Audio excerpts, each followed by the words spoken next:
Before umbrella existed, before the word bioweapon carried the weight it would eventually acquire, the world moved without that particular shadow. The 20th century unfolded in its usual contradictions, wars that remade borders, sciences that dissolved the boundaries between possible and impossible, ideologies that promised transformation and delivered ruin. In the quiet between upheavals, certain men sat with certain questions, not the questions that consumed parliaments or laboratories open to the public. Private questions, questions about control, about what separated the powerful from the powerless, and whether that distance could be manufactured as reliably as steel or pharmaceuticals. One such man would eventually look at the genetic architecture of life itself and decide it was a resource, a raw material, a mechanism to be understood completely enough that it could be redirected. He sat with that belief through the middle decades of the 20th century, through the noise of the post-war world, through the construction of a corporation so large that its surface legitimacy became the most effective camouflage he could have designed. His name was Oswell E. Spencer, and from the particular coldness of his ambition, the story of Resident Evil began. A story that would span decades, continents, the deaths of cities, and a long chain of consequences that no single person who started it lived long enough to see completed. Welcome. What follows is the complete Resident Evil timeline. We'll move from the discovery of a flower in West Africa to the collapse of a pharmaceutical empire, to the things that survived the collapse, the viruses, the weapons, the people shaped by events they didn't choose. Every major arc receives its full attention. Nothing will be rushed. If this is the kind of story you return to, subscribe before we begin. The world below is vast, and we're going all the way in. The story does not begin in a laboratory.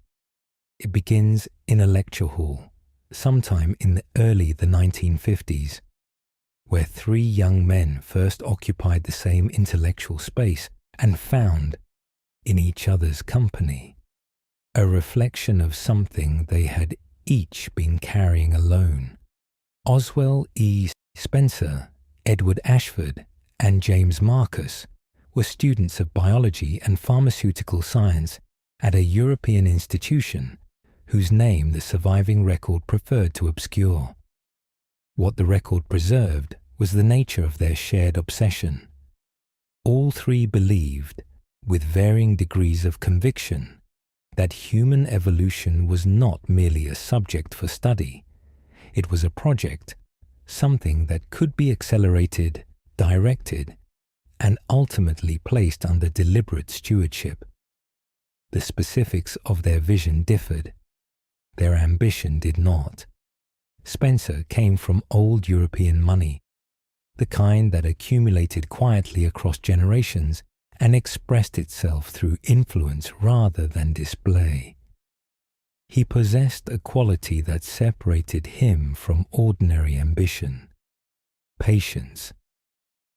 Spencer did not want power the way most men wanted it, urgently, visibly, with the impatience of someone whose timeline was limited. He understood, with a clarity that came from observing the world through the long lens his family's history provided, that power achieved through patience was the only kind that lasted. And he had identified, even in those early years, that the future of real power lay not in territory or currency, but in biology, in the governance of what living things could become. Edward Ashford arrived from a distinguished line of naturalists and scientists, a family that had spent generations cataloguing the living world. The Ashford name carried the particular weight of academic legacy, a weight Edward both benefited from and strained against. He was the most genuinely curious of the three, the most invested in the science for its own sake, the one most likely to pause at the edge of a discovery and feel something that resembled wonder before proceeding. He was also, though he would not have admitted it at that age, the most naive about the uses to which that wonder would eventually be put. James Marcus was different from both of them in the way that obsessives differ from the merely ambitious. His focus was total. Where Spencer thought in political terms and Ashford in scientific ones, Marcus thought in evolutionary terms, in the long, patient language of organisms adapting to survive. He was particularly interested in parasitic and viral biology, the mechanisms by which simple organisms could remake more complex ones. That interest would eventually consume his life. In those early years, it manifested as an intensity that made him valuable to anyone who understood what direction it was pointed in, and unsettling to anyone who simply shared his proximity. The three men graduated and parted briefly, following their own paths through the post-war scientific world. They maintained contact, they corresponded, and in those letters, the idea that had formed between them in the lecture hall continued to develop, sharpened by the scientific advances of the 1950s and early the 1960s, charged by the particular electricity of an era that believed anything might be achievable if properly funded and properly pursued. In 1966, the correspondence became a corporation. Spencer, Ashford, and Marcus formally established Umbrella Pharmaceuticals, a company that presented itself to the public as a global healthcare enterprise, one of the largest of its kind, manufacturing drugs and medical equipment, and the acceptable face of modern science. The pharmaceutical wing was real. The revenue it generated was real. The patents and the clinical trials and the hospitals that bore the umbrella name, all of it functioned as it was presented to function. None of it was the point. The corporation existed to fund a different project, a private project that only the three founders fully understood, and even among themselves, one that each understood through a different frame. Spencer's version was the largest, nothing less than the controlled evolution of the human species, with Spencer himself as the architect and final arbiter of what came next. Ashford's version was more modest, the advancement of science beyond its current limits, with the Ashford family name attached to whatever discovery defined the age. Marcus's version was the most specific and, in its own terms, the most honest, the creation of a new kind of life, something that existed at the boundary between virus and organism, something that could fundamentally alter anything it encountered. The thing that would make all three versions possible had not yet been found. It had been waiting in a flower, in the soil of West Africa, for longer than any of them had been alive. The discovery came through channels that combined scientific expedition with the kind of intelligence gathering that large pharmaceutical companies had, by the 1960s, learned to conduct without leaving obvious traces. A flower, the stairway of the sun. A species so rare that its bloom required conditions so specific as to exist in only one location on the planet. A narrow region in West Africa where geothermal activity warmed the soil to a precise temperature, where the mineral composition of the ground had developed over geological time into something that supported no other plant with comparable intensity. The Ndipaya people had lived alongside this flower for generations. They had woven it into the center of their spiritual life. Their warriors consumed the bloom in ceremonies that tested readiness and divine favor. Those who survived the transformation the flower induced were marked as the strongest, most favored members of the community. Those who did not survive were understood as having been found insufficient. What the Ndipaya understood in spiritual terms, Spencer's research team understood in biochemical ones when they finally analyzed a sample.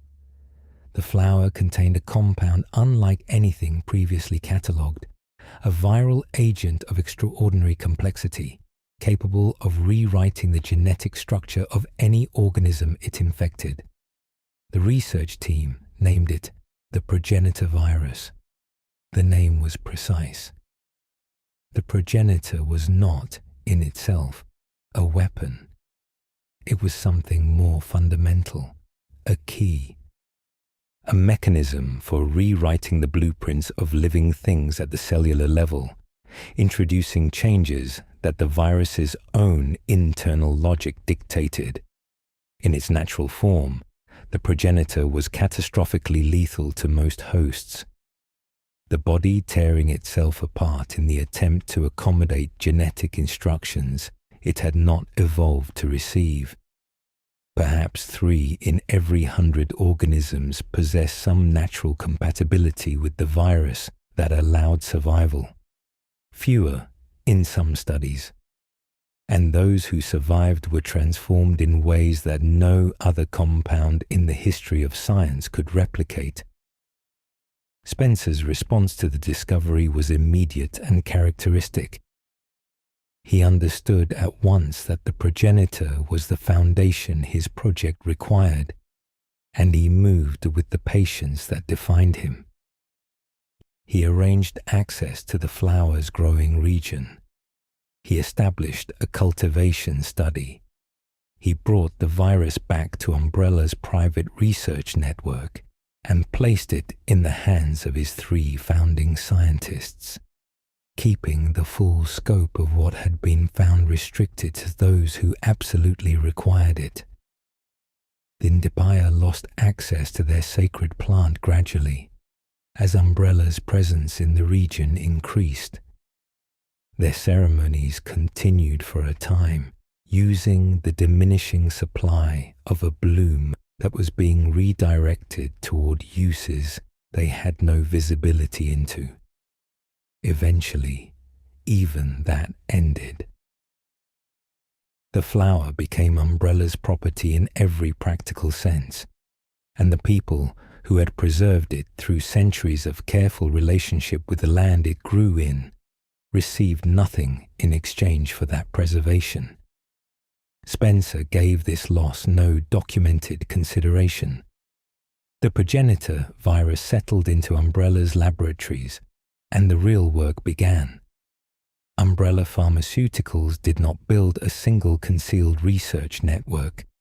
It built dozens of them, distributed across continents, each insulated from the others by layers of corporate separation designed so that the failure of any single node would not immediately expose the whole.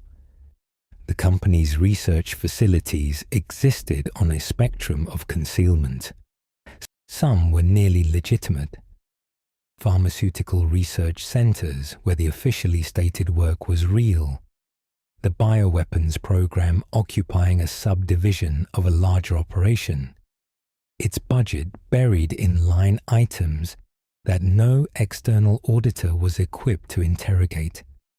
Others were entirely covert, facilities built in remote locations whose access was restricted to personnel with the appropriate clearances, whose surface identities, when they had surface identities at all, bore no apparent connection to pharmaceutical development. A few occupied a third category, structures so completely designed around concealment that their physical existence was known to almost no one outside the organization. The Arklay facility fell into this third category. Spencer Island's research compound fell into it as well. A private complex established on a remote Adriatic island that Spencer used in the early years of the Progenitor's study, its geography ensuring that the movement of personnel and materials could be controlled through a single sea approach.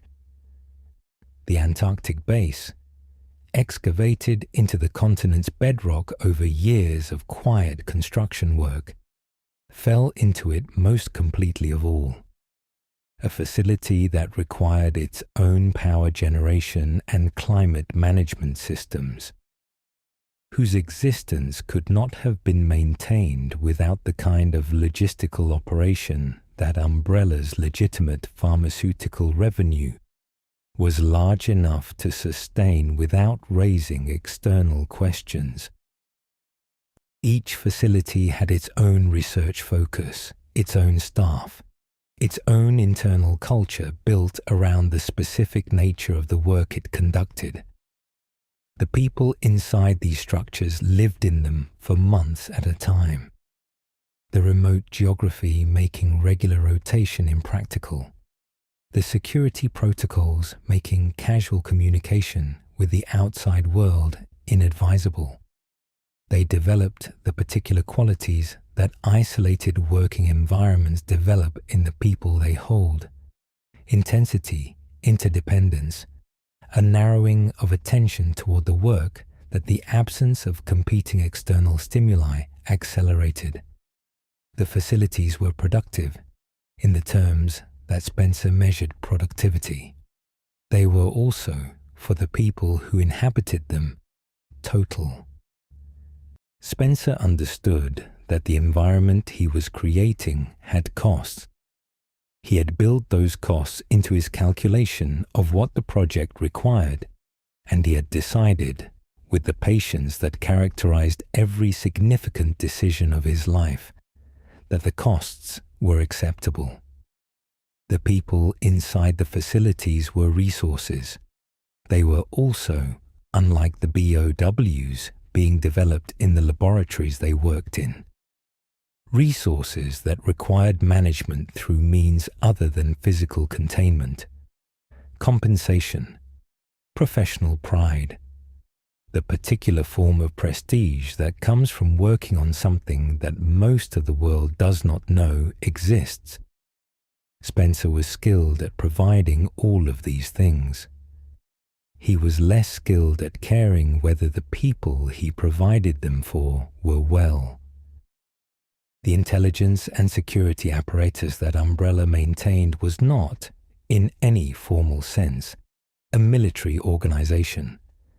It was something more ambiguous, a paramilitary force whose legal status occupied the grey space that private corporate security inhabited in the late 20th century, whose training and equipment and operational doctrine were drawn from the same sources as national special operations forces, but whose mandate extended to tasks that no sovereign military could officially acknowledge as within its scope. The Umbrella Security Service had three primary functions. The first was the conventional security mission, the protection of facilities and personnel, the management of the physical perimeters that kept Umbrella's most sensitive work from external discovery. This was the function visible to the people it employed and to the official corporate records that described the USS's existence. The second function was less officially documented: the acquisition of materials, samples, and information from external sources through means that required personnel trained in intelligence operations and comfortable with the ethical ambiguity of work that could not be examined closely without producing complications. The third function was the one whose documentation was most carefully managed. What the organization's operational vocabulary described as containment and resolution.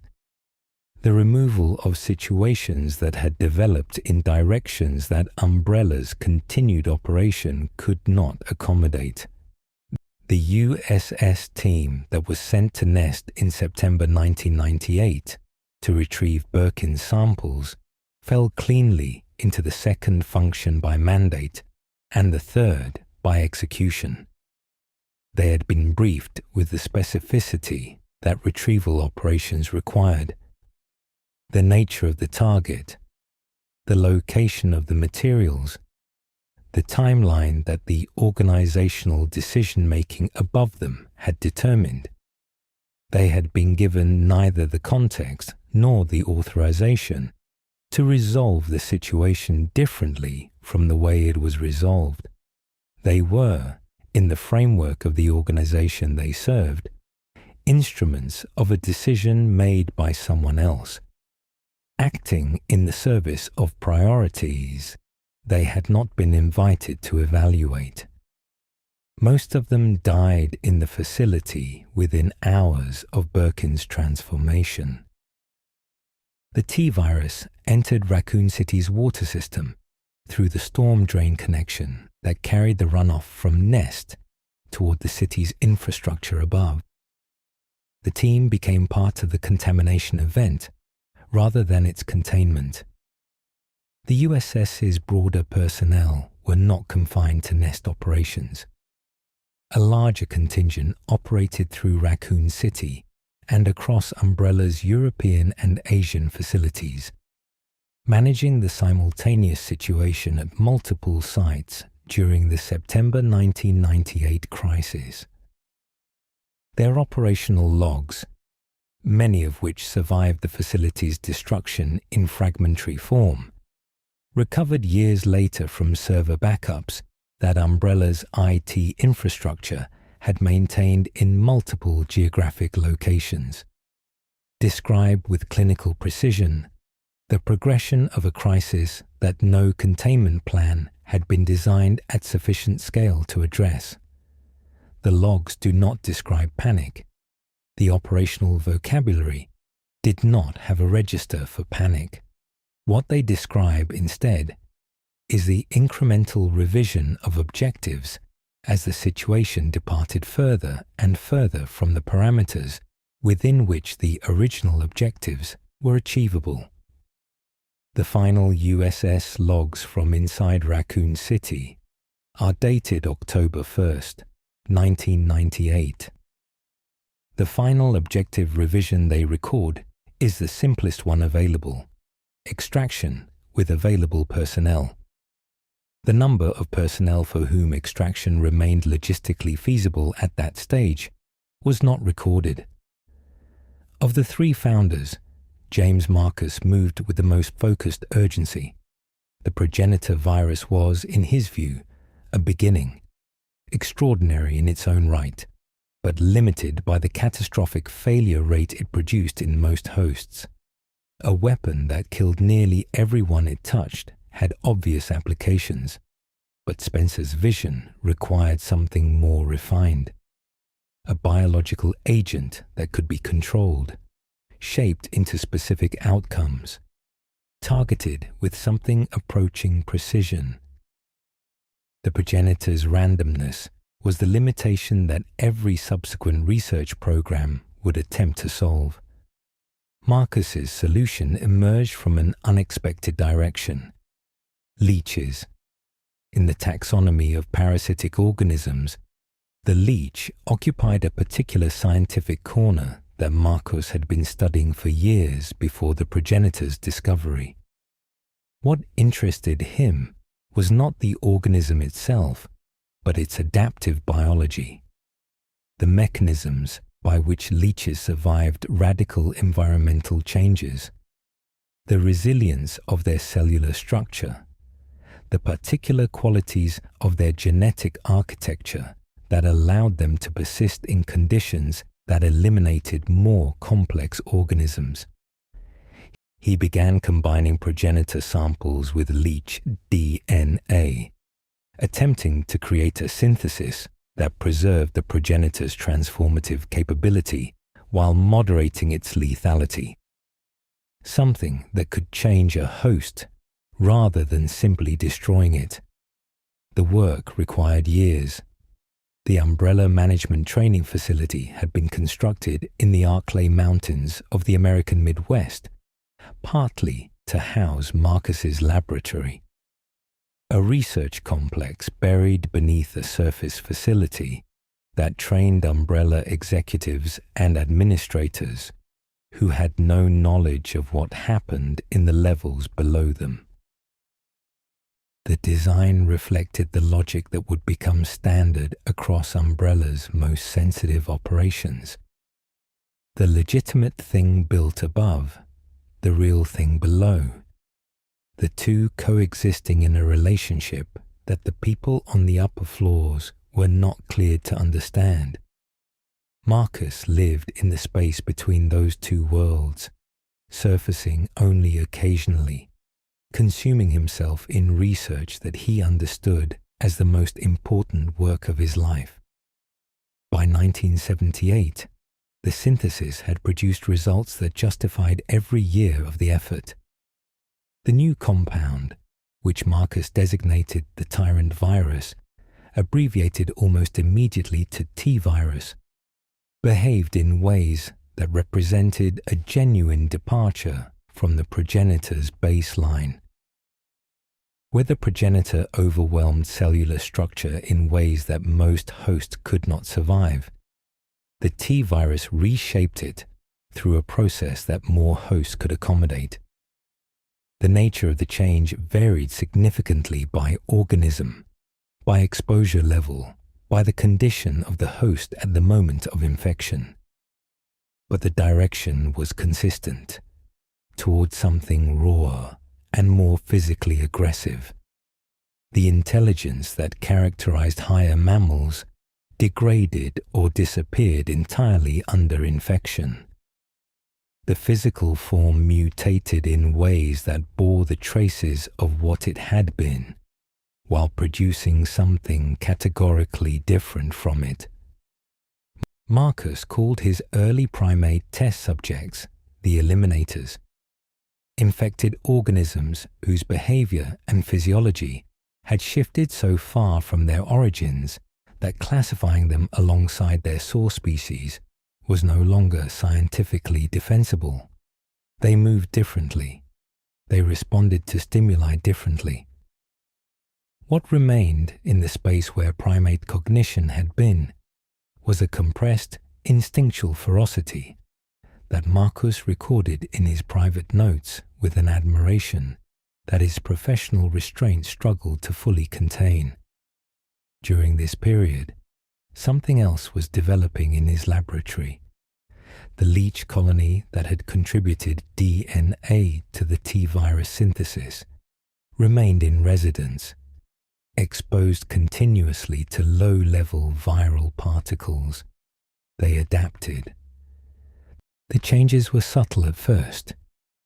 Behavioral modifications, alterations in feeding patterns, an unusual coordination in their collective movement that suggested something more organized than ordinary swarm behavior. Marcus observed and recorded. He understood that something was developing among his leeches that did not fit neatly into existing biological categories. He did not halt the experiments. The T-virus moved into broader umbrella research channels as Marcus's work continued, distributed to facilities in other countries, studied by other teams who understood its potential in terms of military applications, pharmaceutical research, and the original project that Spencer had never stopped quietly advancing. The leech colony waited in Marcus's laboratory, patient and quiet in the Arklay dark, accumulating change over years. Spencer's ambitions for Umbrella extended well beyond the development of the viruses themselves. A weapon required someone to wield it, an evolved humanity required a prototype, something that demonstrated the project's premise before its full application. Spencer had been quietly developing the human infrastructure for his vision alongside the biological infrastructure, and in the late 1960s and the 1970s, that human infrastructure took a specific form. The Wesker children were a cohort of gifted young people whose selection process operated through academic institutions and adoption networks in ways that were not visible as a single organized program from any individual perspective. Children who demonstrated exceptional intelligence, particular aptitudes in science and physical development, and a psychological profile that suggested adaptability under pressure were identified, separated from their original circumstances through processes that left no official connection to Umbrella, and placed in educational environments whose entire curriculum was designed to produce a specific kind of person. Spencer intended the cohort to carry the progenitor's research forward in its final phase, to be the human candidates who would receive his own variant of the virus and survive it in the way that only the rarest fraction of the population was capable of. He was building, in the most literal sense, the next generation of human beings. Specifically, he was building the specific human beings he wanted to be the next generation. The children did not know what they were being built for. They knew they were exceptional. They knew their education was unlike anything their peers received.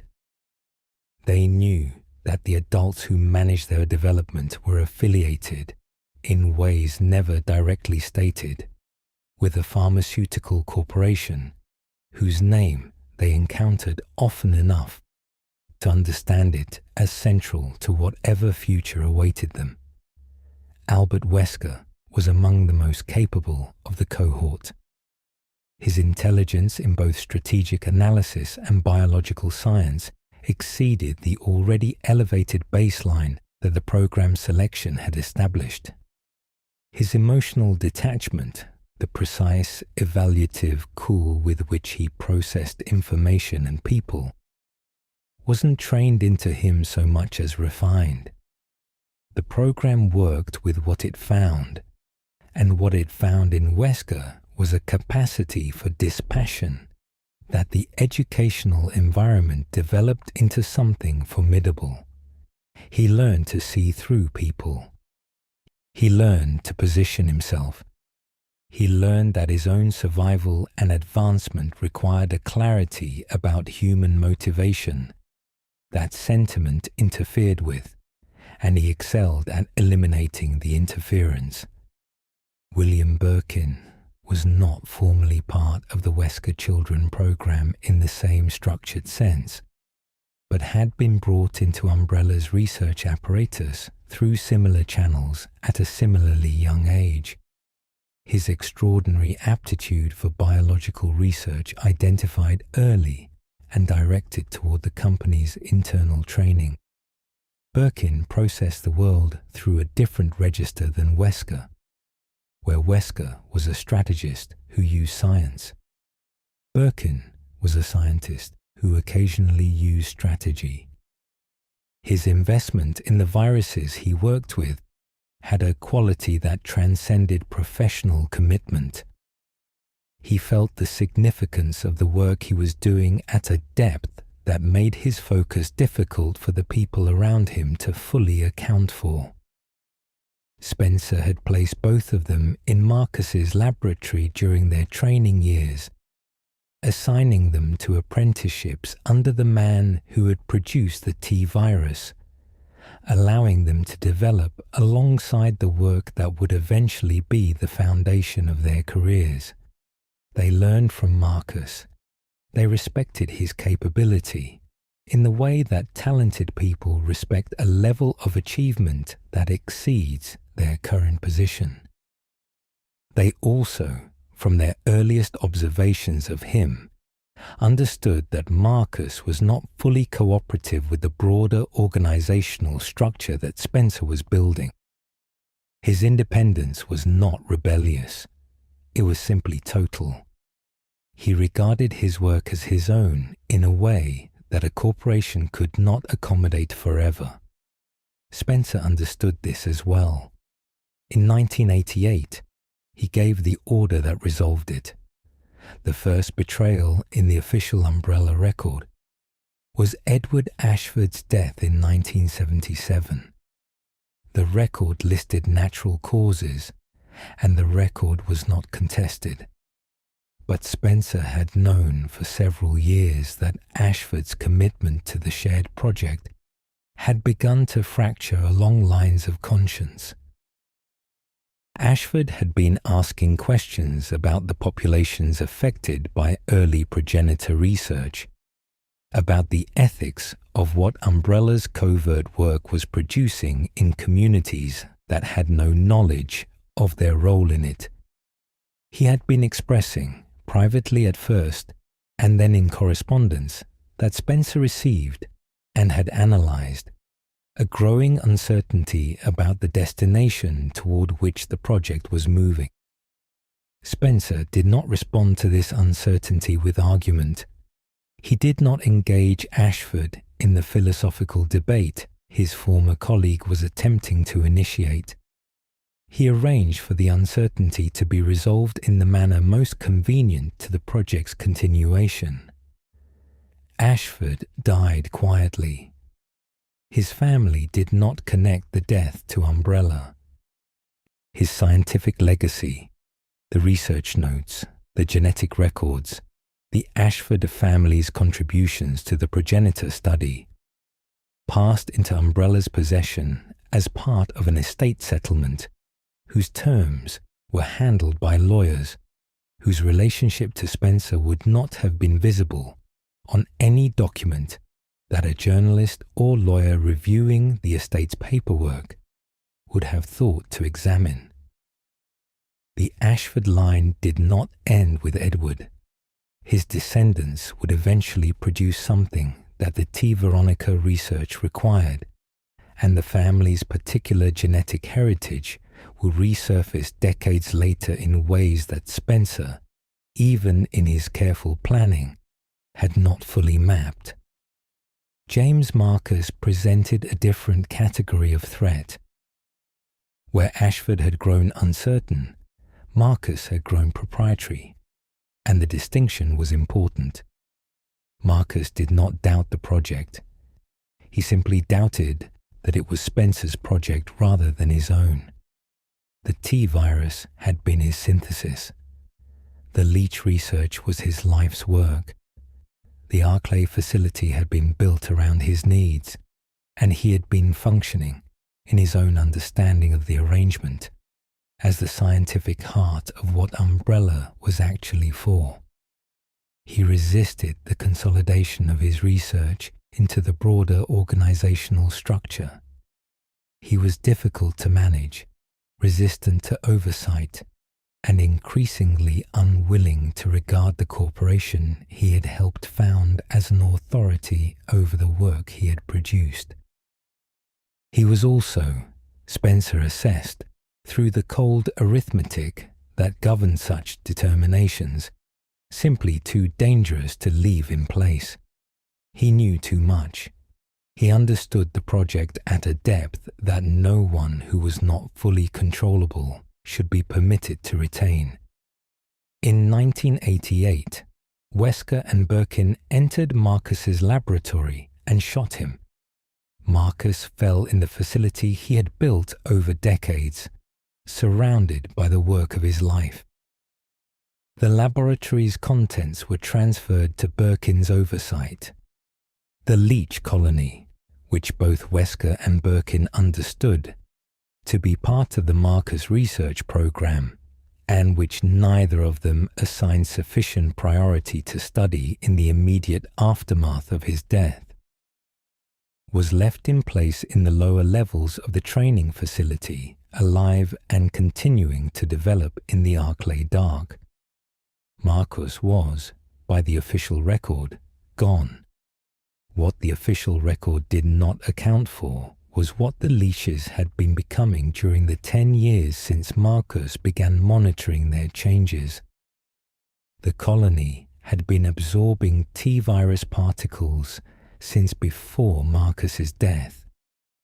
In the years following it, they absorbed what remained of Marcus himself, cellular material, the biochemical record of a man who had spent decades surrounded by viral research, the particular traces that the T-virus left in every organism it had touched. The colony processed what it absorbed the way that organisms under intense adaptive pressure process available material. Slowly, thoroughly, with the collective patience of thousands of organisms working in concert. Something was building in the lower levels of the Arklay training facility. It would not emerge for another 10 years.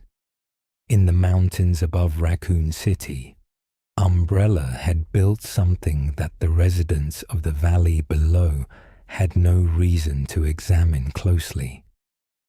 Spencer's estate occupied a prominent position in the forested hills of the Arklay Range, a structure of considerable architectural ambition, its Gothic revival exterior conveying exactly the kind of old-world gravity that Spencer's public persona required. It functioned as a private residence for occasional visits, as a symbol of the particular kind of European legitimacy that Spencer had always cultivated for himself. It also functioned as something else entirely. Beneath the mansion, connected to it through passages that did not appear on any public architectural record, lay the Arklay Research Facility, a laboratory complex that had been expanding since the late 1970s, its growth periodically requiring excavation of the surrounding bedrock, its operations running continuously through the decades that the Spencer estate sat above it in apparent tranquility. The mansion's kitchen held a concealed passage. Its library concealed an elevator whose shaft descended to floors that no household staff member was authorized to access. The estate's extensive grounds held ventilation infrastructure whose function, to any eye trained in the relevant engineering, indicated something far larger beneath the surface than any residential structure would require. William Birkin had taken partial responsibility for the facility's research program after Marcus's death. The T-virus work continued there alongside a broader program of biological organic weapons development. BOWs designed for military and paramilitary use, their specifications refined through iteration, their capabilities expanding with each generation of research. The Cerberus prototype, infected canines whose aggression and physical durability had been enhanced to the point where ordinary animal behavior no longer described what they did, had emerged from early Arklay experiments. Larger projects followed. The facility's most ambitious project during this period was what eventually became known as the Tyrant series, BOW designs derived from human hosts, who possessed a genetic compatibility with the T-virus that allowed them not merely to survive infection, but to emerge from it transformed in specifically weaponizable ways. This was the same rare fraction that the progenitor had always selected. The 3 in 100 or fewer, whose cellular architecture could accommodate what the virus demanded. A T-virus compatible human host did not survive infection as a human being. The intelligence receded. The physical form restructured itself around the virus's priorities: aggression, durability, a capacity for sustained violence that no uninfected organism of comparable size could match. Early tyrant prototypes were unstable in ways that limited their operational utility. The transformation was difficult to predict. The resulting organisms required containment that the facility was not always adequate to provide. But the program persisted, moving toward increasingly refined specifications for what the tyrant's final form should accomplish. Albert Wesker had been placed in Raccoon City by this point in his career, embedded within the city's police department as a member of its Special Tactics and Rescue Service, the unit known as STARS. His public record there was impeccable. By the assessment of everyone who worked alongside him, Wesker was an exceptional officer, calm under the pressures that field operations produced, strategically precise in the way of someone whose analytical capability operated faster than most people recognized, the kind of presence that made complicated situations manageable by the simple force of applied competence. None of his colleagues knew what his attention was actually directed toward. Wesker's assignment in STARS had evolved by the late 1990s into something his original umbrella posting had not precisely specified. He had been contacted by a third-party organization, a rival intelligence and corporate network that had developed a serious interest in Umbrella's research and had identified Wesker as the access point they needed. He had agreed to provide that access in exchange for resources and protections that placed him outside Umbrella's direct authority. His plan, as it crystallized through 1997 and into 1998, required specific ingredients: a disaster at the Arklay facility large enough to bring STARS in, the documentation of Umbrella's research through the operatives that disaster would deploy, and his own survival of an event that the casualty projections suggested most people involved would not survive. The disaster arrived not by his design. The first sign was the disappearance of hikers. Then a family reported missing from a mountain road. Then reports, beginning to cluster in a way that defied individual explanation, of something in the forest above Raccoon City that moved wrong and caused wounds that the available medical vocabulary struggled to adequately describe. Raccoon City police opened missing persons files that went nowhere. The files accumulated through the early months of 1998, each one individually registering as a tragedy or a mystery, and collectively suggesting something that the department did not have a framework to name. By summer, the reports from the Arklay region had changed character entirely. Survivors, people who had been in the forest and had returned with injuries and accounts of the encounters with animals that moved like dogs, but were not adequately described by that word. The reason was containment failure at the Arklay research facility, cascading across weeks in a way that nobody below the mountain had instruments sensitive enough to detect. The Cerberus units, Umbrella's infected canines, had been in the Arklay region for some time. They were the most mobile and the most visible of what had escaped the facility's compromised perimeter. Inside the facility itself, infection had moved through the staff and security personnel in the rapid, disorienting way that the T-virus always moved through populations that had no preparation for it. Researchers who had spent careers studying the virus under controlled conditions became something their colleagues could no longer recognize within 72 hours of exposure. Security personnel whose job had been to maintain containment became, by the second day of infection, the primary source of contagion within the facility's closed environment. The facility's communications to Umbrella's central management had gone erratic in the weeks preceding the full outbreak, and the management decision to monitor the situation rather than initiate emergency protocols reflected a calculation, Spencer's calculation, filtered through layers of corporate hierarchy, that the situation might resolve within parameters that did not require external exposure. It did not resolve that way.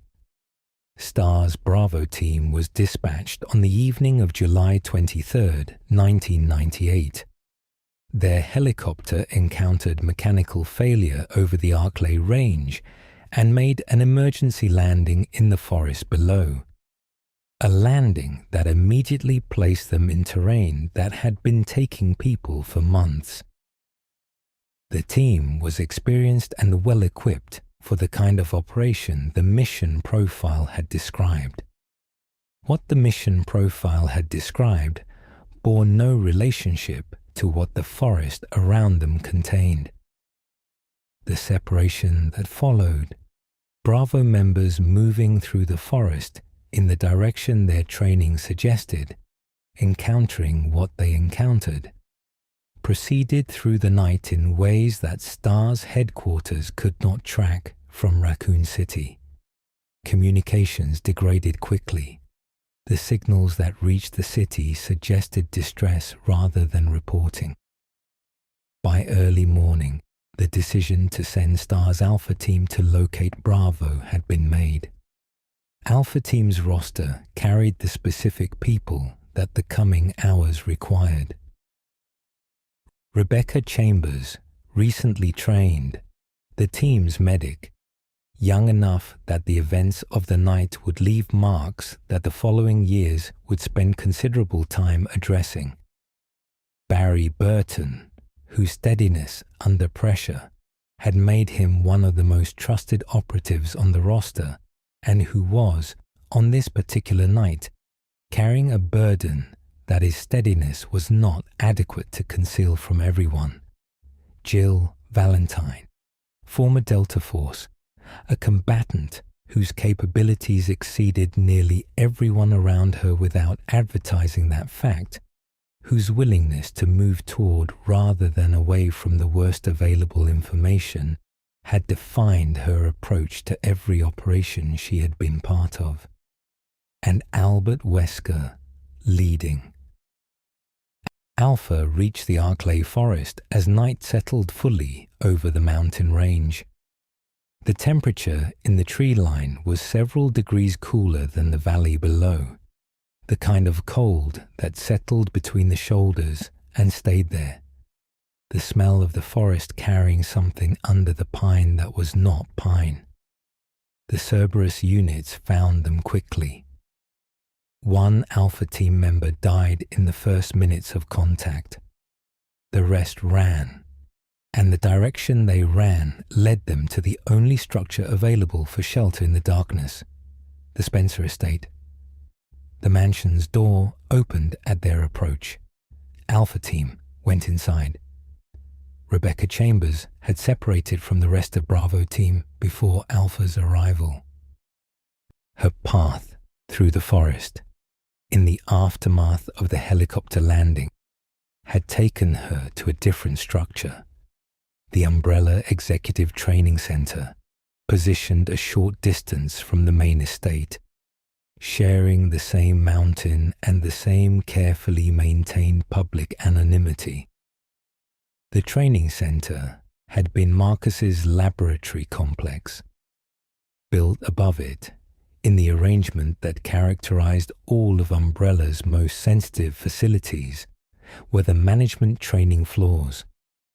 Conventional corporate education, happening in rooms whose comfortable lighting and standard office furniture had no visible connection to what operated in the levels below. After Marcus's death, the facility had continued under the oversight of his successors, its surface functions maintained while the lower levels pursued research that Marcus had initiated and that his death had not terminated. On the same evening that Alpha Team entered the Spencer mansion, Rebecca was making her way through the training center's increasingly hostile environment alongside a man she had no operational reason to trust. Billy Cohen was a former Marine whose military record ended with a court-martial and a conviction for the massacre of civilians in Africa. The circumstances of that massacre were more complicated than the military tribunal had pursued. A mission gone wrong in ways that implicated command decisions above Cohen's level, and that had been processed by a system that found it simpler to assign singular responsibility than to examine the full chain of events. He had been in transport custody when the Bravo helicopter went down. The chaos of the emergency landing had separated him from his guards, and he was now, technically, an escaped convict moving through an active disaster zone in the uniform of a branch of the military he had every personal reason to distrust. Rebecca and Billy did not form an alliance by choice. They formed one by necessity, the kind of necessity that an environment full of infected organisms and the immediate logic of mutual survival produces without consulting anyone's preferences. The alliance held because the alternative was demonstrably worse, and because both of them had enough operational intelligence to recognize fairly quickly that the person beside them was more useful alive and cooperative than the alternative. What they found in the training center rewrote both of their understandings of what was happening in the Arklay Mountains. The leech colony had been the point of origin. Marcus's leeches, left in the facility's lower levels and continuing to develop through the decades since his death, had changed beyond the parameters of what Marcus's original research notes had described. The collective intelligence the colony had developed, distributed across thousands of individual organisms, coordinated at a level that no single leech possessed, but that the colony as a whole demonstrated consistently, had produced something that operated in ways that conventional biological vocabulary had difficulty categorizing. They could pool themselves into forms that approximated human shape.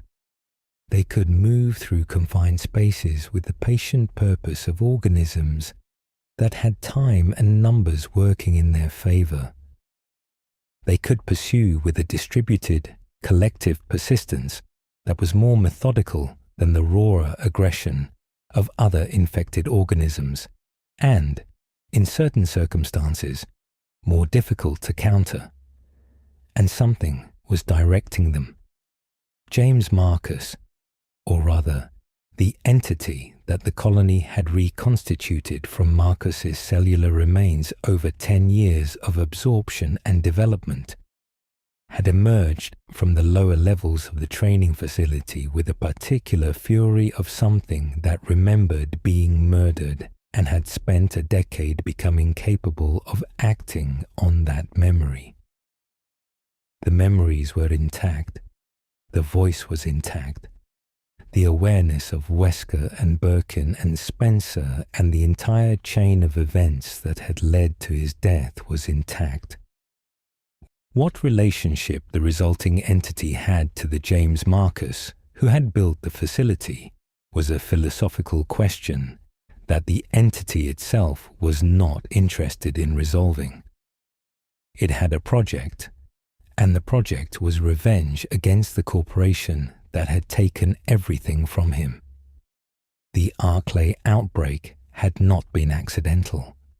The contamination of the Spencer estate's water supply, the infection that moved through the facility's research staff, all of it had been initiated deliberately by Marcus, or by what called itself Marcus, as the opening act of a revenge that had been accumulating in the dark for 10 years.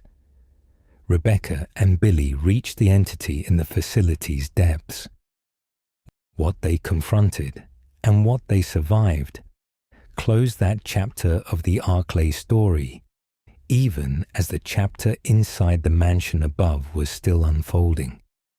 Inside the Spencer estate, the survivors of Alpha Team moved through a structure that did not behave like a building. Rooms locked from the inside had occupants who did not respond to voice in any way that voice was designed to be responded to. Passages connected spaces in configurations that did not correspond to the exterior architecture visible from the grounds. The mansion's surface elegance, the carved wood, and the long corridors and the arrangements of furniture that suggested generations of inhabitation coexisted with evidence of what the structure actually was: a research facility wearing a house as a disguise, its deeper nature visible everywhere once the team's eyes had adjusted to the logic of what they were looking at. The smell of the lower levels reached the upper floors intermittently, something organic and decaying and insistently present. The smell of what biology produces when the mechanisms designed to manage it fail. The temperature in the basement corridors was several degrees cooler than the floors above, the cold settling into anything stationary, the kind of cold that a body could not ignore. Jill Valentine moved through the estate with the systematic attention that had defined her before Stars, and that Stars had provided a framework to express professionally. She catalogued what she found. She connected what she catalogued. The picture that assembled itself through the documents she encountered in locked offices and abandoned laboratories, researchers' notes mid-sentence, memos whose casual language sat at an obscene distance from the subject matter they described, resolved slowly from incomprehensible to merely terrible. She was finding the shape of something that had been operating in these mountains for decades, a shape whose full dimensions she had not yet seen, but whose edges were already larger than anything she had been prepared for. Barry Burton's steadiness, which had been a resource for the team through dozens of operations, was being worked against him on this particular night. Wesker had made contact with Barry before the mission, through a channel that was not a direct conversation, but was clear enough in its implications. Barry's family, his wife and daughters, whose safety had been introduced into the conversation in a way that left Barry understanding, without having been explicitly told, that this was leverage rather than pleasantry. What cooperation required was periodic information about the team's movements and, at specific moments, assistance in directing them through the mansion in directions that served Wesker's documentation protocols. Barry complied. He despised himself for complying. He was, throughout the night, attempting to find a way to protect the people around him while honoring the threat that had been made, and failing at the balance in ways that left him alone in the moments between engagements with what he was doing and what it was costing. Chris Redfield had not been sent on the mission. His absence had been arranged by Wesker before the deployment. A cover reason, administrative in character, convincing enough to move through the star's scheduling logic without triggering the kind of scrutiny that a more obviously motivated intervention would have produced. Chris was the most capable combatant on the Alpha roster and the team member most likely to notice, through the accumulation of small behavioral signals, that Wesker's agenda on any given operation was not identical to the team's. His absence was by design. The night moved through its hours. The facility's architecture kept producing new spaces that required attention. Laboratories whose contents documented research that no public-facing pharmaceutical company could acknowledge. Storage areas whose contents made the overall picture significantly more specific. Survivor spaces where other people who had been in the building before Alpha's arrival had found temporary refuge in varying states of composition. Rebecca Chambers eventually crossed from the training facility into the mansion's network, joining the surviving Alpha team members in the main structure. The body of STAR's Captain Enrico Marini was found in the facility's underground sections.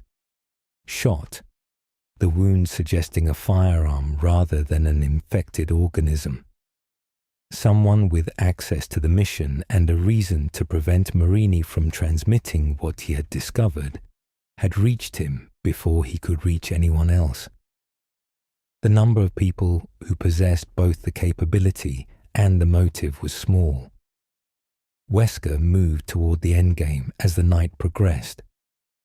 The Tyrant Project, the facility's deepest laboratory, housing its most advanced bow prototype, was his final destination. He had been authorized by his third-party handlers to retrieve Tyrant data and samples, to observe the prototype in operational conditions, and then to exit the situation by means of the experimental virus he had been prepared with over years of conditioning. The Tyrant designated T-002 was the most developed product of the Arklay facility's research program. A BOW that had been optimized in ways that the early prototypes had gestured toward without achieving. Approximately 3 meters of restructured human biology, the original person's cognitive architecture, almost entirely displaced by the viral transformation, the physical form rebuilt around a different set of priorities, the cellular density that conventional weapons struggled against, the regenerative capacity that complicated scenarios that should have been tactically conclusive, the concentration of physical force that only something that had stopped being constrained by the limits of ordinary human physiology could produce. Wesker released the T-002 from its containment capsule. He intended it as evidence, a live demonstration of BOW capability in a controlled engagement scenario, documented for the handlers who had been waiting for exactly this. What he had miscalculated was the gap between the experimental virus's promised protective capacity and what the T-002 delivered in direct contact. The Tyrant struck him with enough force to kill the man Wesker had been. He fell on the laboratory floor with a wound that should have been final. The virus he had been prepared with activated. Jill and the surviving members of Alpha Team triggered the facility's self-destruct sequence as dawn approached the Arklay Mountains. The Spencer estate burned. The T-002, recovered from the blaze by an umbrella helicopter acting on pre-arranged emergency protocols, was destroyed on the landing pad outside the burning mansion by a rocket launcher that the team had acquired inside the facility and deployed with a precision born of necessity. the Arklay incident was over. The documentation it had produced, the evidence that Jill and the others had assembled through the night, the record of what Umbrella had been doing in those mountains, was intact. The survivors returned to Raccoon City with every intention of bringing it forward. What waited for them in the city below made that intention irrelevant. Raccoon City sat in the American Midwest with the unassuming solidity of a mid-sized municipality that had never been asked to hold more than it was built for. A population of roughly 100,000, a functioning police department, schools, shops, a newspaper, parks that held their autumn leaves with quiet indifference to the research complex buried beneath the streets above them. Umbrella had a presence in the city. Employment, philanthropic gestures, the civic goodwill that a major employer generates simply by persisting in a community. The connection between the city above and the laboratories below was not a secret so much as a gap in the information that ordinary residents had access to. Below the city, in a complex known internally as Nest, William Birkin had spent the better part of a decade pursuing the work that mattered more to him than anything else in his life. The G virus was not a refinement of the T virus.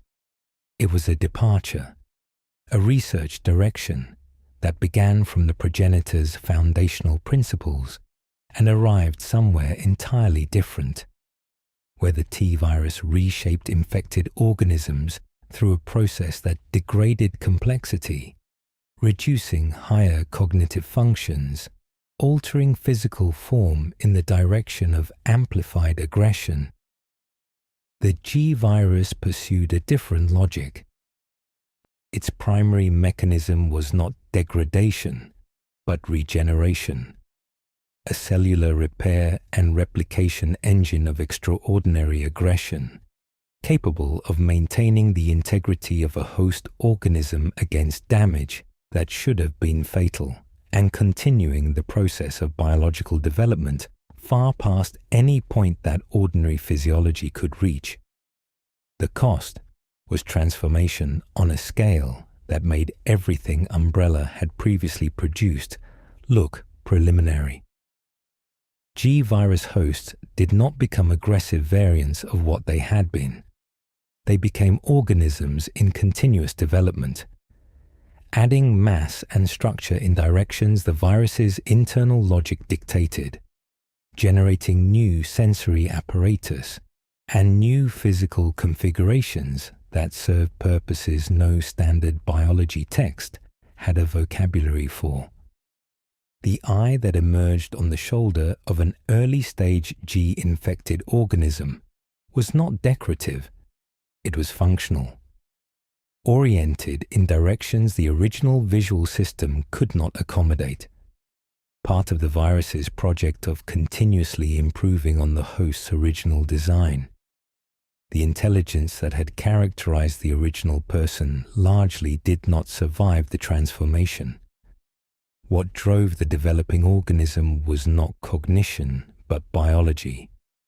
The G virus's fundamental imperative, which was reproduction, pursued through a method of implantation that required contact with other organisms and produced secondary G carriers in the relatively small fraction of recipients whose biology the G embryo was compatible with. Birkin had been aware for years that the G virus was the most significant thing he had produced. He had also been aware with increasing clarity through the late 1990s that Umbrella was approaching the moment when it would move to take his research from him. Spencer had authorized a retrieval. An Umbrella Securities Service team had been assembled and briefed. The intelligence about this had reached Birkin through channels that he had spent years cultivating for exactly this contingency, and he had spent the months before September 1998 preparing responses to it that the company had not anticipated he would have the capability to implement. On the night of September 22nd, 1998, the USS team arrived at Nest and took what they had been sent for. Birkin resisted. He was shot. He lay on the floor of his own laboratory, bleeding from wounds that would have completed the process for anyone else, surrounded by the work to which he had given 30 years, the samples that were already in the custody of the team that had just shot him, stacked in cases within his line of sight. He did what the man who had loved the G virus the way most people could not manage to love anything did. He picked up a syringe from the floor and injected himself with the only thing he had left. The USS team did not survive the facility. The G virus samples, recovered by the first stage of Birkin's transformed state, were recovered from the dying agents.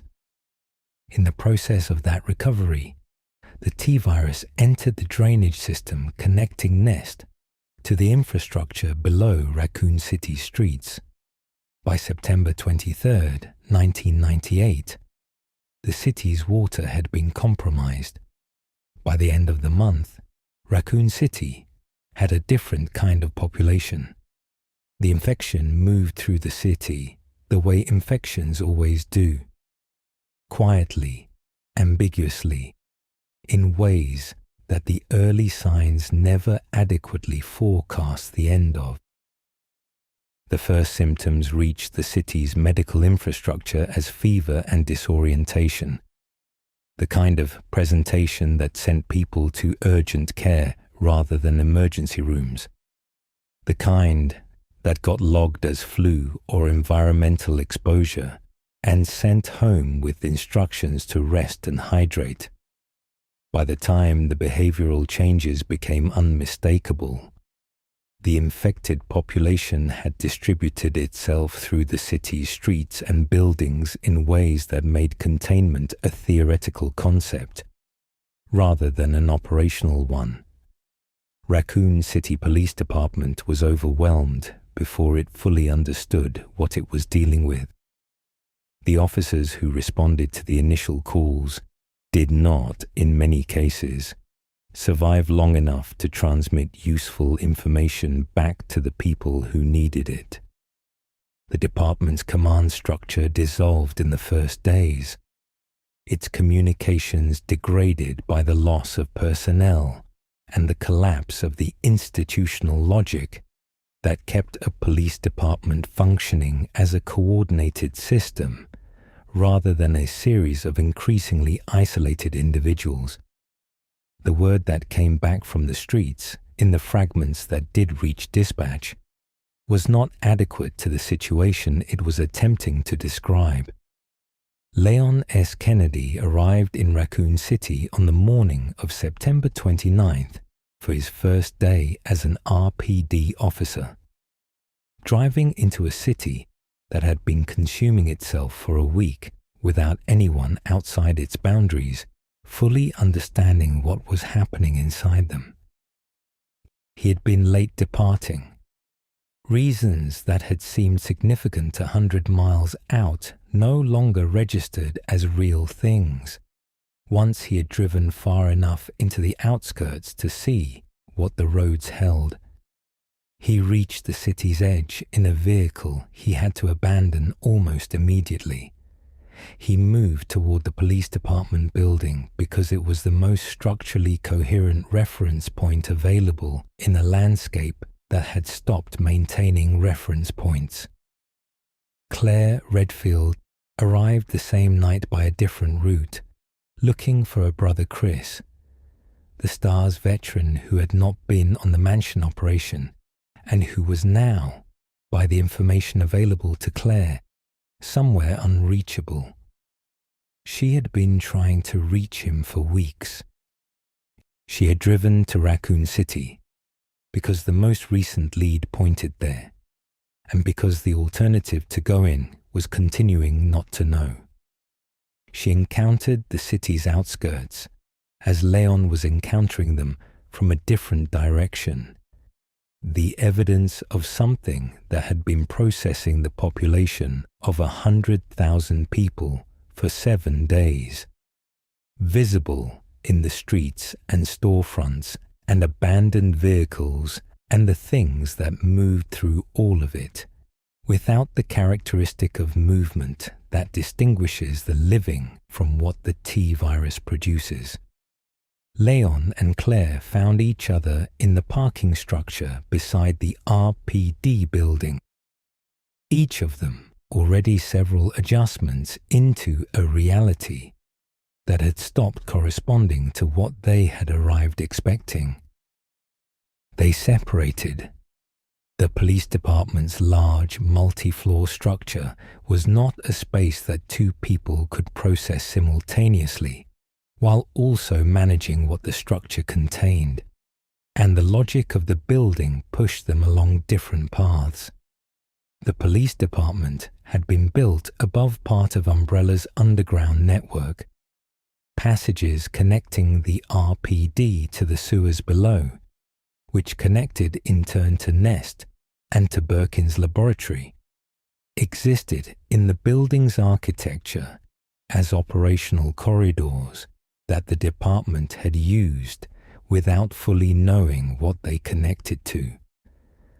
The documents accumulating in the building's offices and evidence rooms, research papers, memos, the administrative detritus of a corporation that had been running operations beneath this building for years, were the raw material from which both Leon and Claire assembled separately a version of the same story. Umbrella, a virus, something called the G virus, a laboratory below the city, a child named Sherry Birkin, whose father had made something that had made all of this, and who was somewhere in this building or in the streets below it. Sherry was 8 years old. She had known her father as a presence in her life that love described only partially. He had been devoted to her in the specific way that people devoted to something else entirely, sometimes managed devotion to their children through the cracks in their primary commitment. He had hidden something in the locket she wore, the G virus sample that had been the original point of the USS retrieval, placed there in a moment that had the quality of both protection and desperation. She did not know what it contained. She knew her parents' work for Umbrella. She knew the city outside had become unrecognizable. She knew that something was moving through the sewers that moved like her father and was no longer her father, and that it was trying to reach her with a persistence that her 8-year-old understanding categorized as both terrifying and, at some level, she could not fully articulate, recognizable. William Birkin's successive transformed states, each stage further from the man he had been, each iteration generated by the G virus's regenerative engine in response to damage that should have ended the progression, occupied the hours of that night in ways that felt both relentless and deeply sad. He was not trying to kill his daughter. The G virus's reproductive imperative was directing him toward her in the biological sense. She was a compatible host for G embryo implantation, the most compatible possible given the genetic relationship. But beneath that imperative, in the fragments of his original self that surfaced intermittently, was something that the word love might describe, if the situation had any room for what that word requires. Annette Birkin died in the facility. The version of William Birkin that had been her husband died somewhere in the levels below Nest, the G virus's development consuming the last structures that connected what remained to the person he had been. The final form that emerged bore no reference to the researcher who had spent his life in service to the work. Leon and Claire both survived by paths through the facility that followed different routes to the same exit. Up, out, away, onto a train whose final destination was anywhere that was not Raccoon City. Sherry came with them. The city above continued its transformation behind them, visible in the distance, its lights going out in the specific pattern of a city losing what cities need to stay lit. The stories that the official record did not have room for belong to the people the official record did not follow. Raccoon City, in its final week, held approximately 100,000 people, and the days of September 23rd through October 1st produced 10,000 individual experiences of the same catastrophe, each of them shaped by proximity to the outbreak's origin, by access to information, by physical location within the city, by the particular combination of capability and circumstance and a fortune that determines, in disasters of sufficient scale, who the surviving fraction turns out to consist of. Kevin Ryman had been with the Raccoon Police Department long enough that the building felt continuous with his body. The corridors familiar in the dark, the weight distribution of the hallways known without thinking. He had been passed over for stars once, and the passing over had settled into him as something he had decided not to spend energy on, because the energy was better used elsewhere. He was in the RPD when the infected population reached the building's perimeter, and what he applied to the next several days was not the STARS training he didn't have, but the decade of ordinary police work he did. The competence that familiarity builds in the absence of glamour. The kind of functional effectiveness that doesn't generate records because it doesn't require them.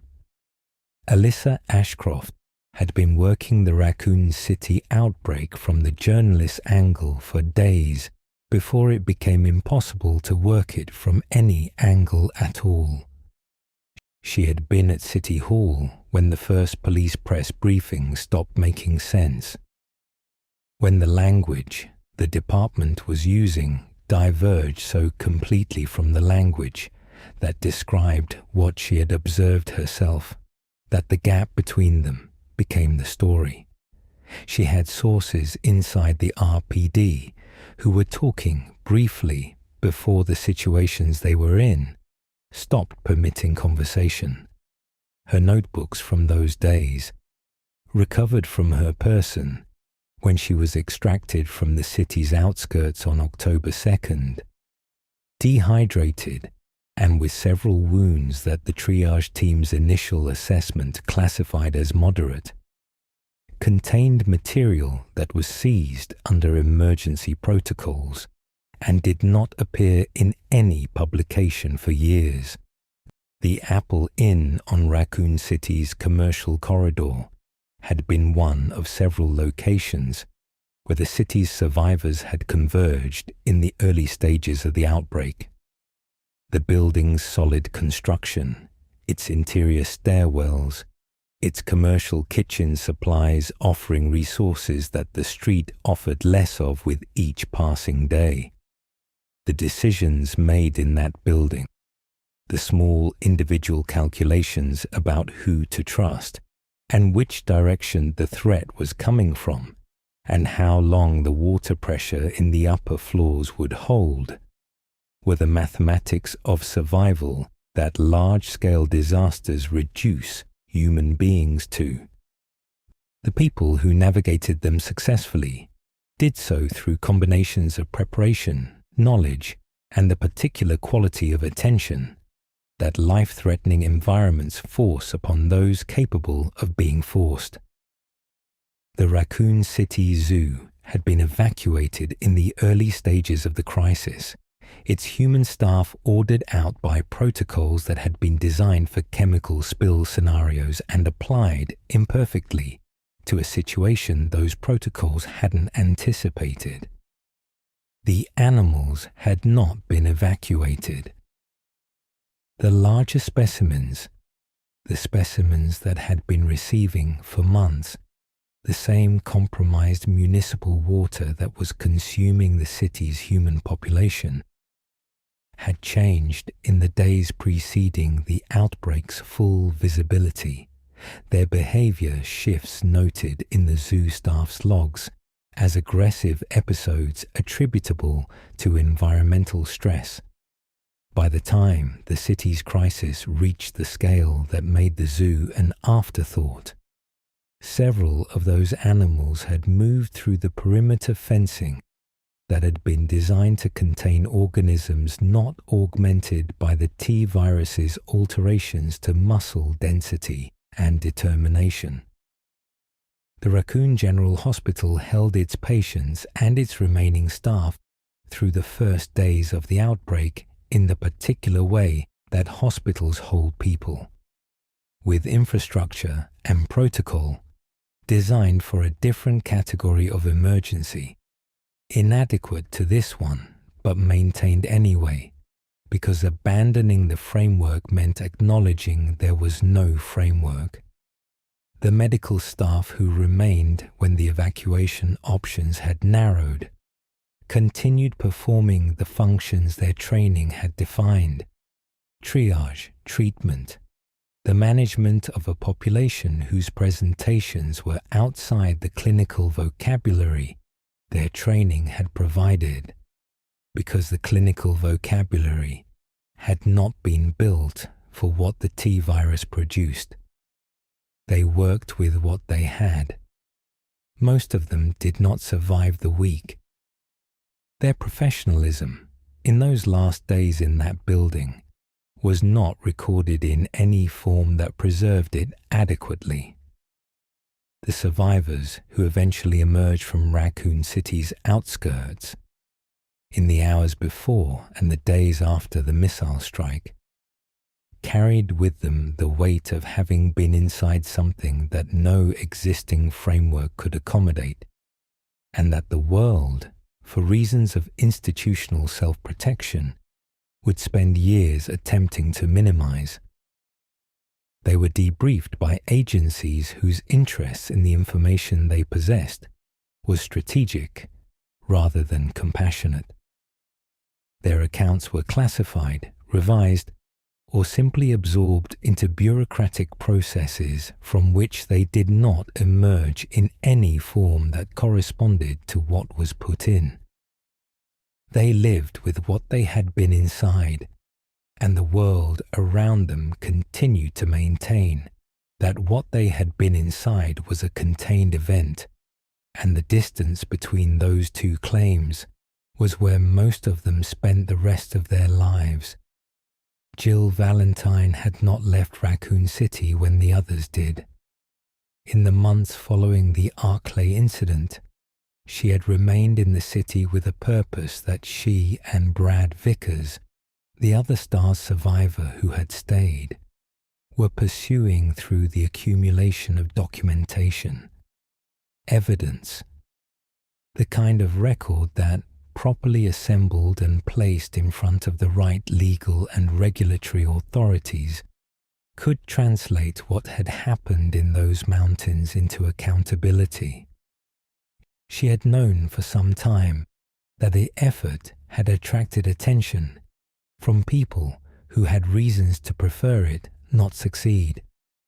She had adjusted her operational patterns accordingly, moving carefully, maintaining the kind of alert awareness that recognized that whatever was coming for her would be sophisticated rather than obvious.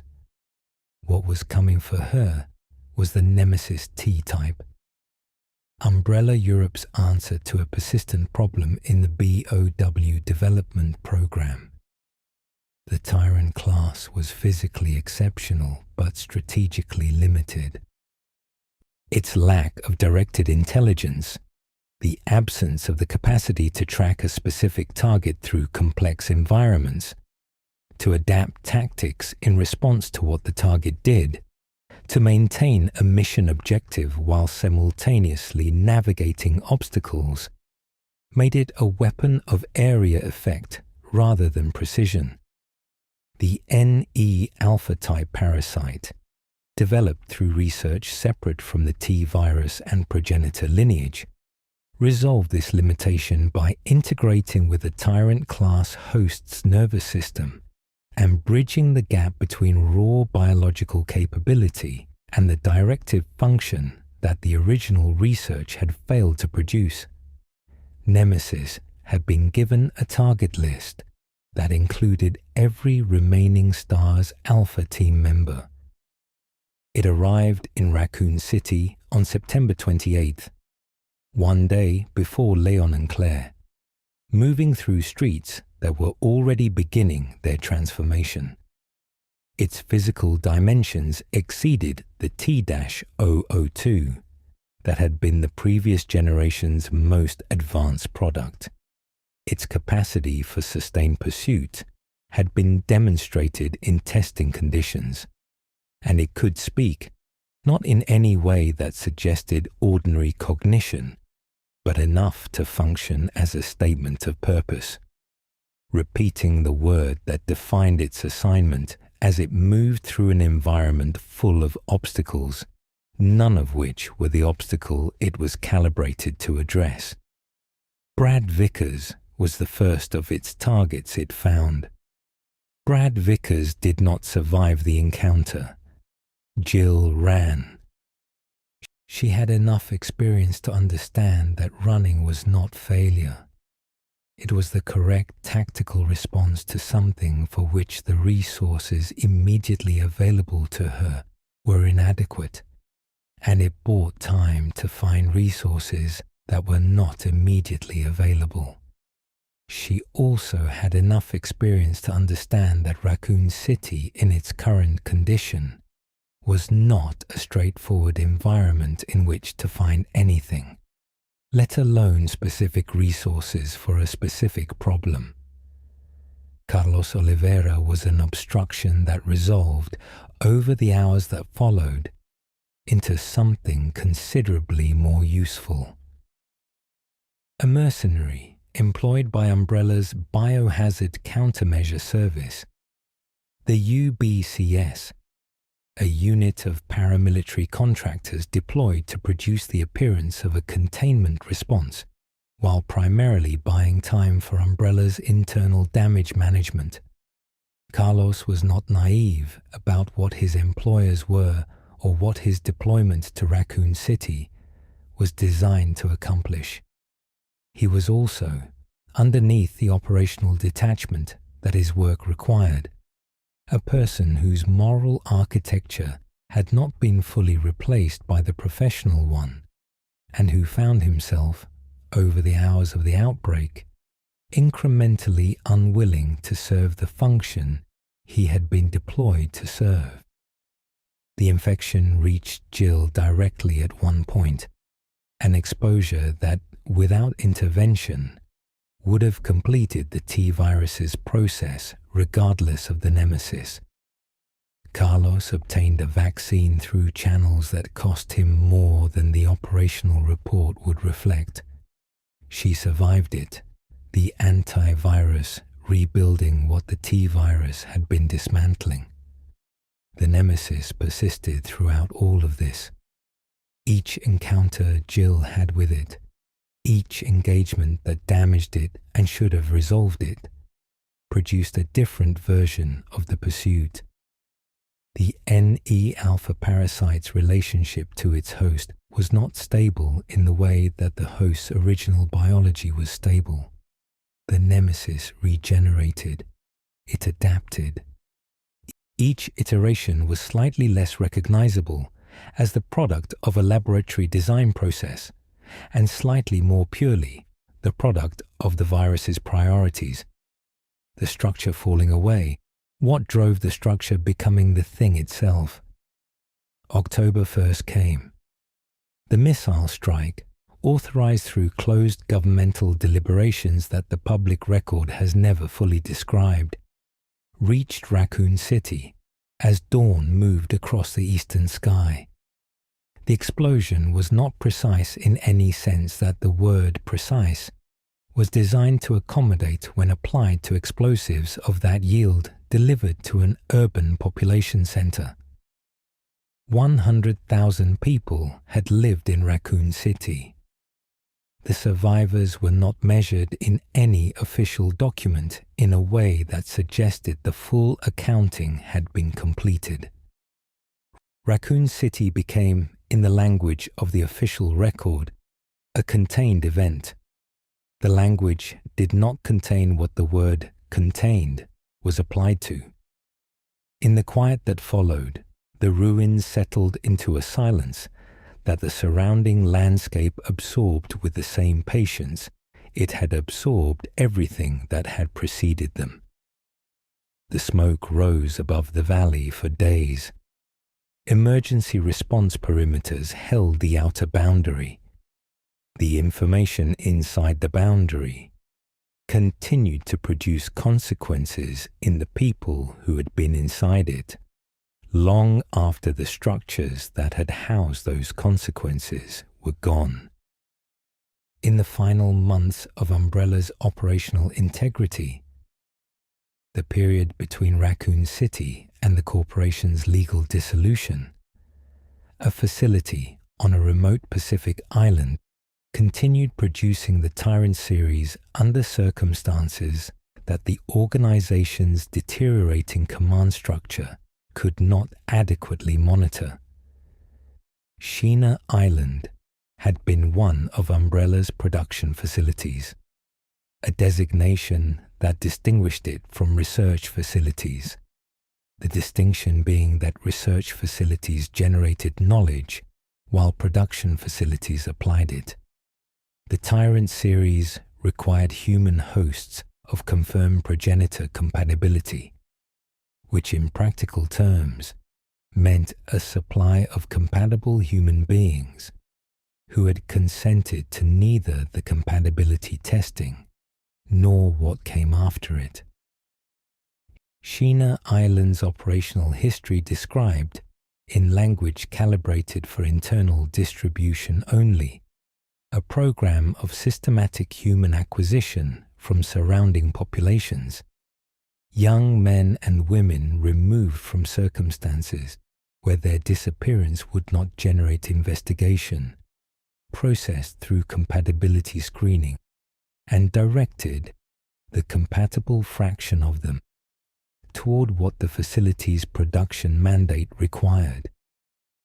Commander Vincent Goldman had administered the island's operations with the particular efficiency of a man who had resolved, at some point in his career, that efficiency in service of a legitimate organizational mandate required no further ethical evaluation.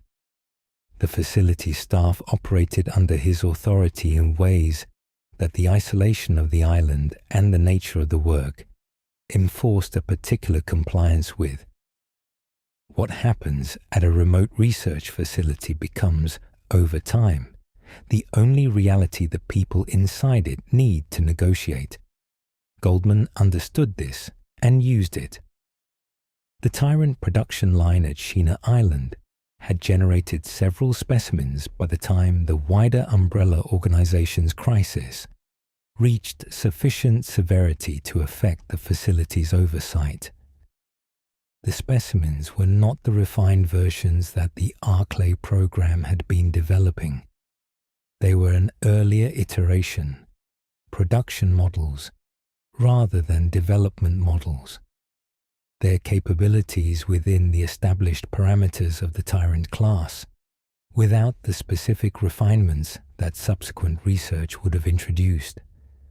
They were, within those parameters, adequate to the purposes Umbrella's military clients had been paying for. A surviving anti-Umbrella agent named Ark Thompson had infiltrated the island under a cover identity that Goldman eventually burned. The subsequent period, Thompson trapped on an island whose population was being processed by a tyrant that Goldman had activated as the situation's simplest available resolution, produced a documentation of what had been happening there that the island's designed opacity had been intended to prevent. Thompson survived. The documentation survived. What Goldman intended to preserve by activating the tyrant did not survive the series of events his activation set in motion. The island was destroyed. The facility's records passed into the chain of evidence that was, at that point, accumulating across multiple sites simultaneously, building toward the legal case that would eventually reach the weight required. Claire Redfield had not stopped looking for her brother.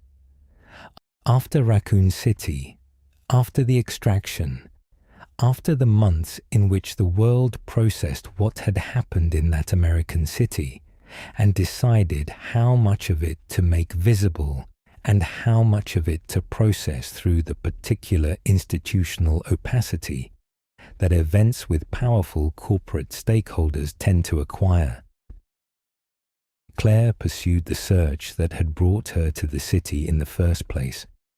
Chris had been alive. He had been moving through European intelligence channels, trying to build the same case against Umbrella that the STARS survivors had been assembling from the Raccoon City side. She went after him.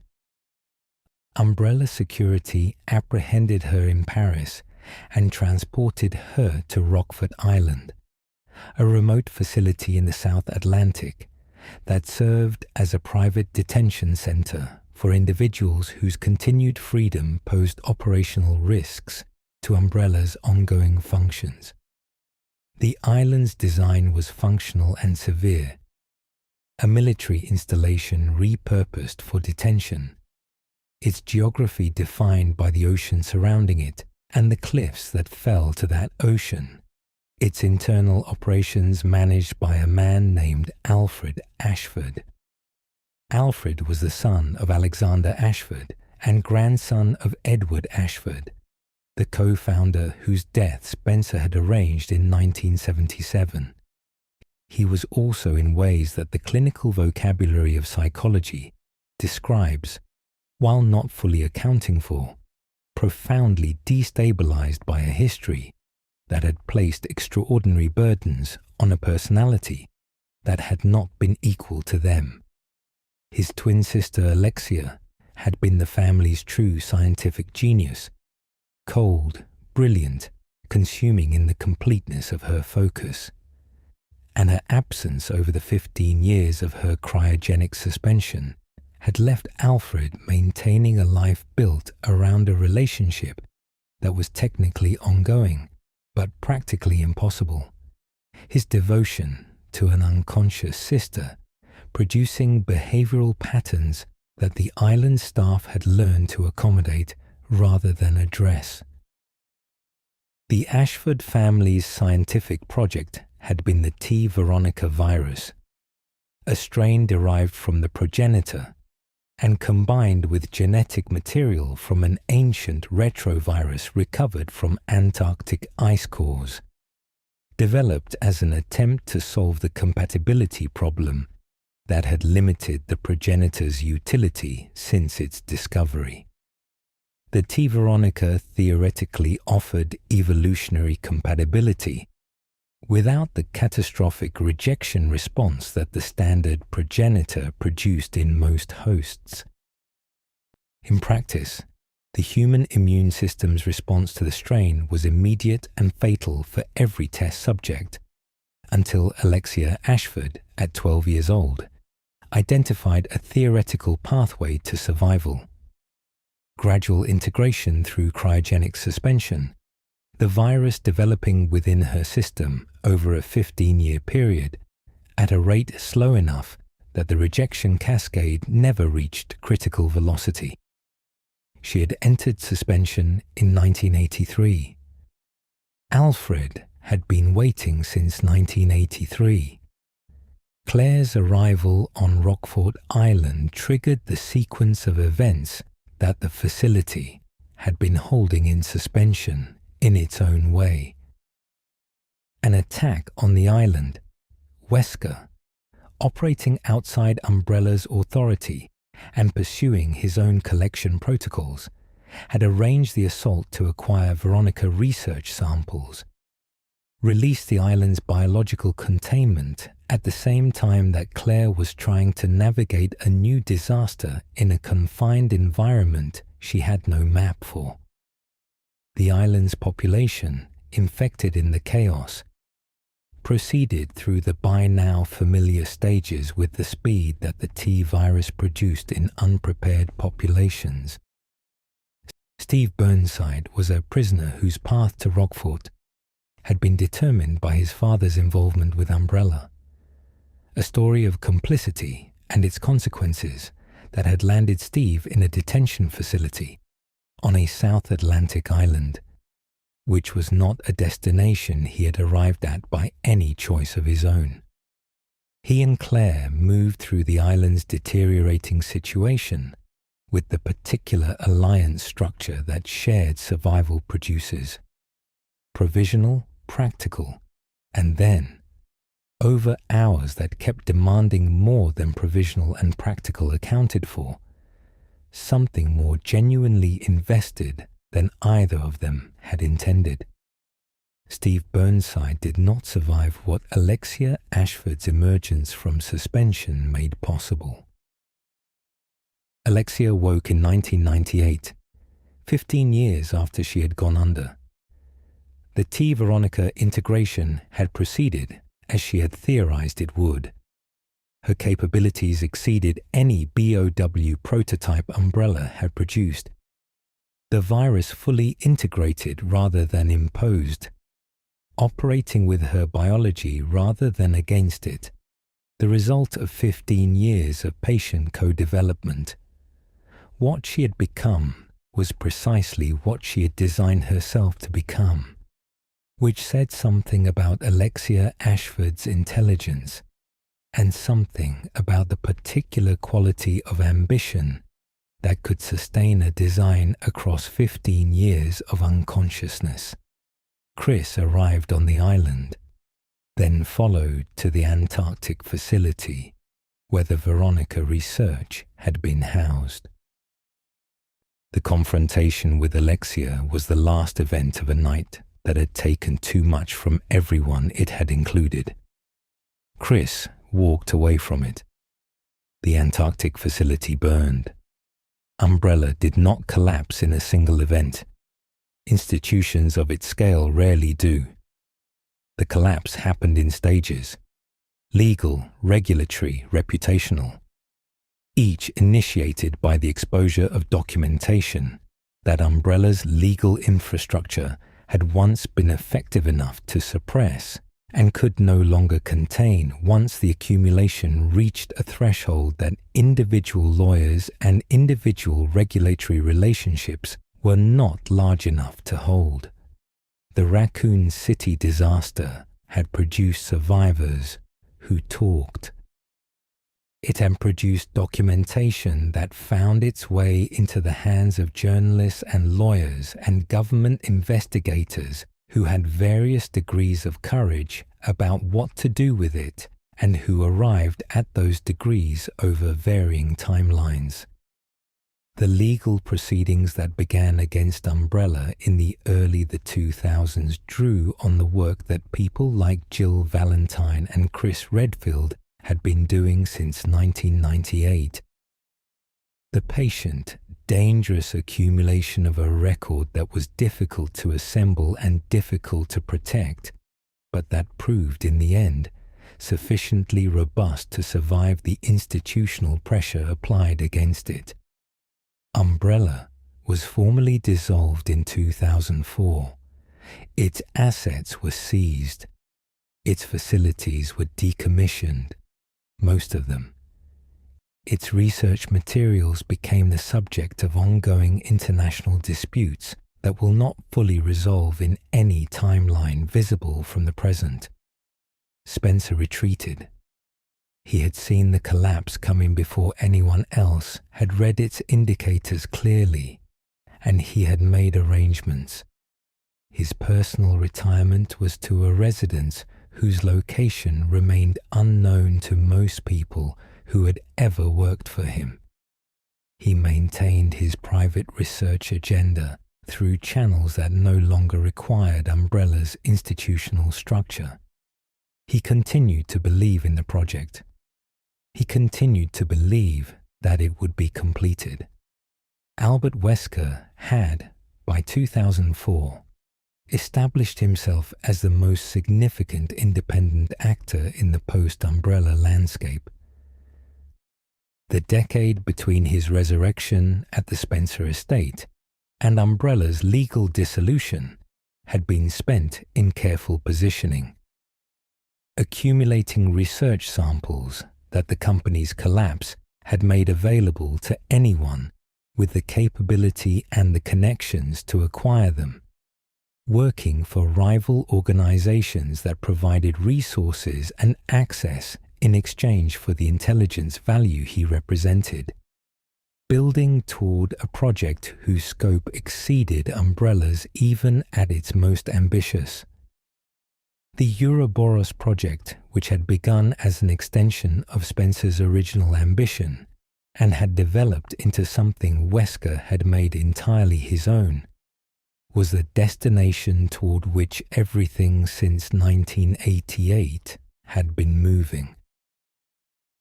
The period between Raccoon City and Spain shaped Leon Kennedy in ways that the operational record documented only partially. His recruitment into a U.S. government protective detail had been accelerated by the specific nature of what he had survived and what that survival had demonstrated about the qualities his handlers valued. The program's assessors had reviewed his Raccoon City actions with the particular attention that intelligence organizations give to people who have performed well in situations that were not designed to permit performance.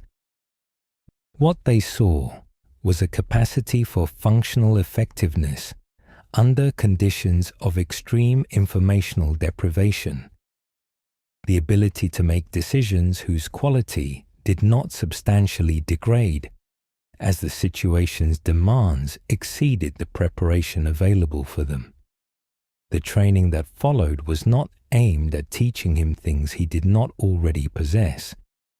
It was aimed at making what he already possessed more precise. Close protection methodology, advanced interrogation resistance, the specific vocabulary of international bioweapons law, and the organizational structures that nominally governed its enforcement. Fieldcraft in environments whose physical demands differed from the American Midwest urban landscape in which he had been tested. He absorbed all of it in the way that people who have already been tested by conditions exceeding the training absorb training, efficiently, without excessive reverence for the authority of the instruction. His early government assignments brought him into contact with the post-Raccoon City landscape from the institutional side. The agencies and task forces and intelligence sharing arrangements that had been constructed, haltingly and with the competing institutional interests, that such constructions always require negotiating, in response to the demonstrated inadequacy of existing frameworks. He observed how information about the Arklay incident and the city's destruction moved through those institutions. He observed what was preserved and what was managed and what was simply lost in the gaps between jurisdictions. The observations accumulated in him, alongside the capabilities his training was building, and the combination produced a particular quality of operational temperament, effective, clear-eyed, and stripped of the institutional trust that more fortunate careers tended to maintain. In 2002, he was assigned, alongside a military specialist named Jack Krauser, to a mission in South America. The target was a former military man turned black market broker named Javier Hidalgo, who had been acquiring bioweapons research through channels connected to the Umbrella Dissolution's scattered assets. The technical inheritance of the corporation's collapse, finding purchasers in the markets where such things found purchasers. Hidalgo had access to something connected to the T. Veronica lineage. The mission was to recover it. Krauser was exactly the kind of person that military selection processes designed to identify exceptional physical and tactical capability tend to produce, effective in a way that was entirely contained within the operational frame, oriented toward the completion of the objective, with a completeness that left little internal space for the questions that arose in the gaps between objectives. He and Leon worked together with the professional compatibility that capable people with compatible operational styles can develop quickly when the environment requires it. Javier Hidalgo's daughter had been infected with the Veronica strain. His decades of compliance with the demands of anyone who could extend her life had been the mechanism through which he had been controlled by parties whose interests the Veronica research served. The mission's resolution required navigating a situation whose moral architecture was considerably more complicated than the operational brief had suggested. The girl's condition, Hidalgo's culpability, the chain of decisions that had produced the landscape they were operating in. Leon navigated it with the clear-eyed quality his years had built. Krauser sustained a wound in the operation that his military medical evaluation deemed disqualifying. He was removed from active service. Leon was not present for that decision, but he was present months earlier for the wound and the gap between what that wound had produced in Krauser's immediate aftermath. The particular combination of rage and something approaching despair that serious physical damage inflicts on people who have organized their identity around physical capability, and the Leon Kennedy, who had been through similar damage in Raccoon City and constructed a different relationship with what it meant, was visible to anyone paying attention. Krauser disappeared from the institutional record shortly after his medical discharge.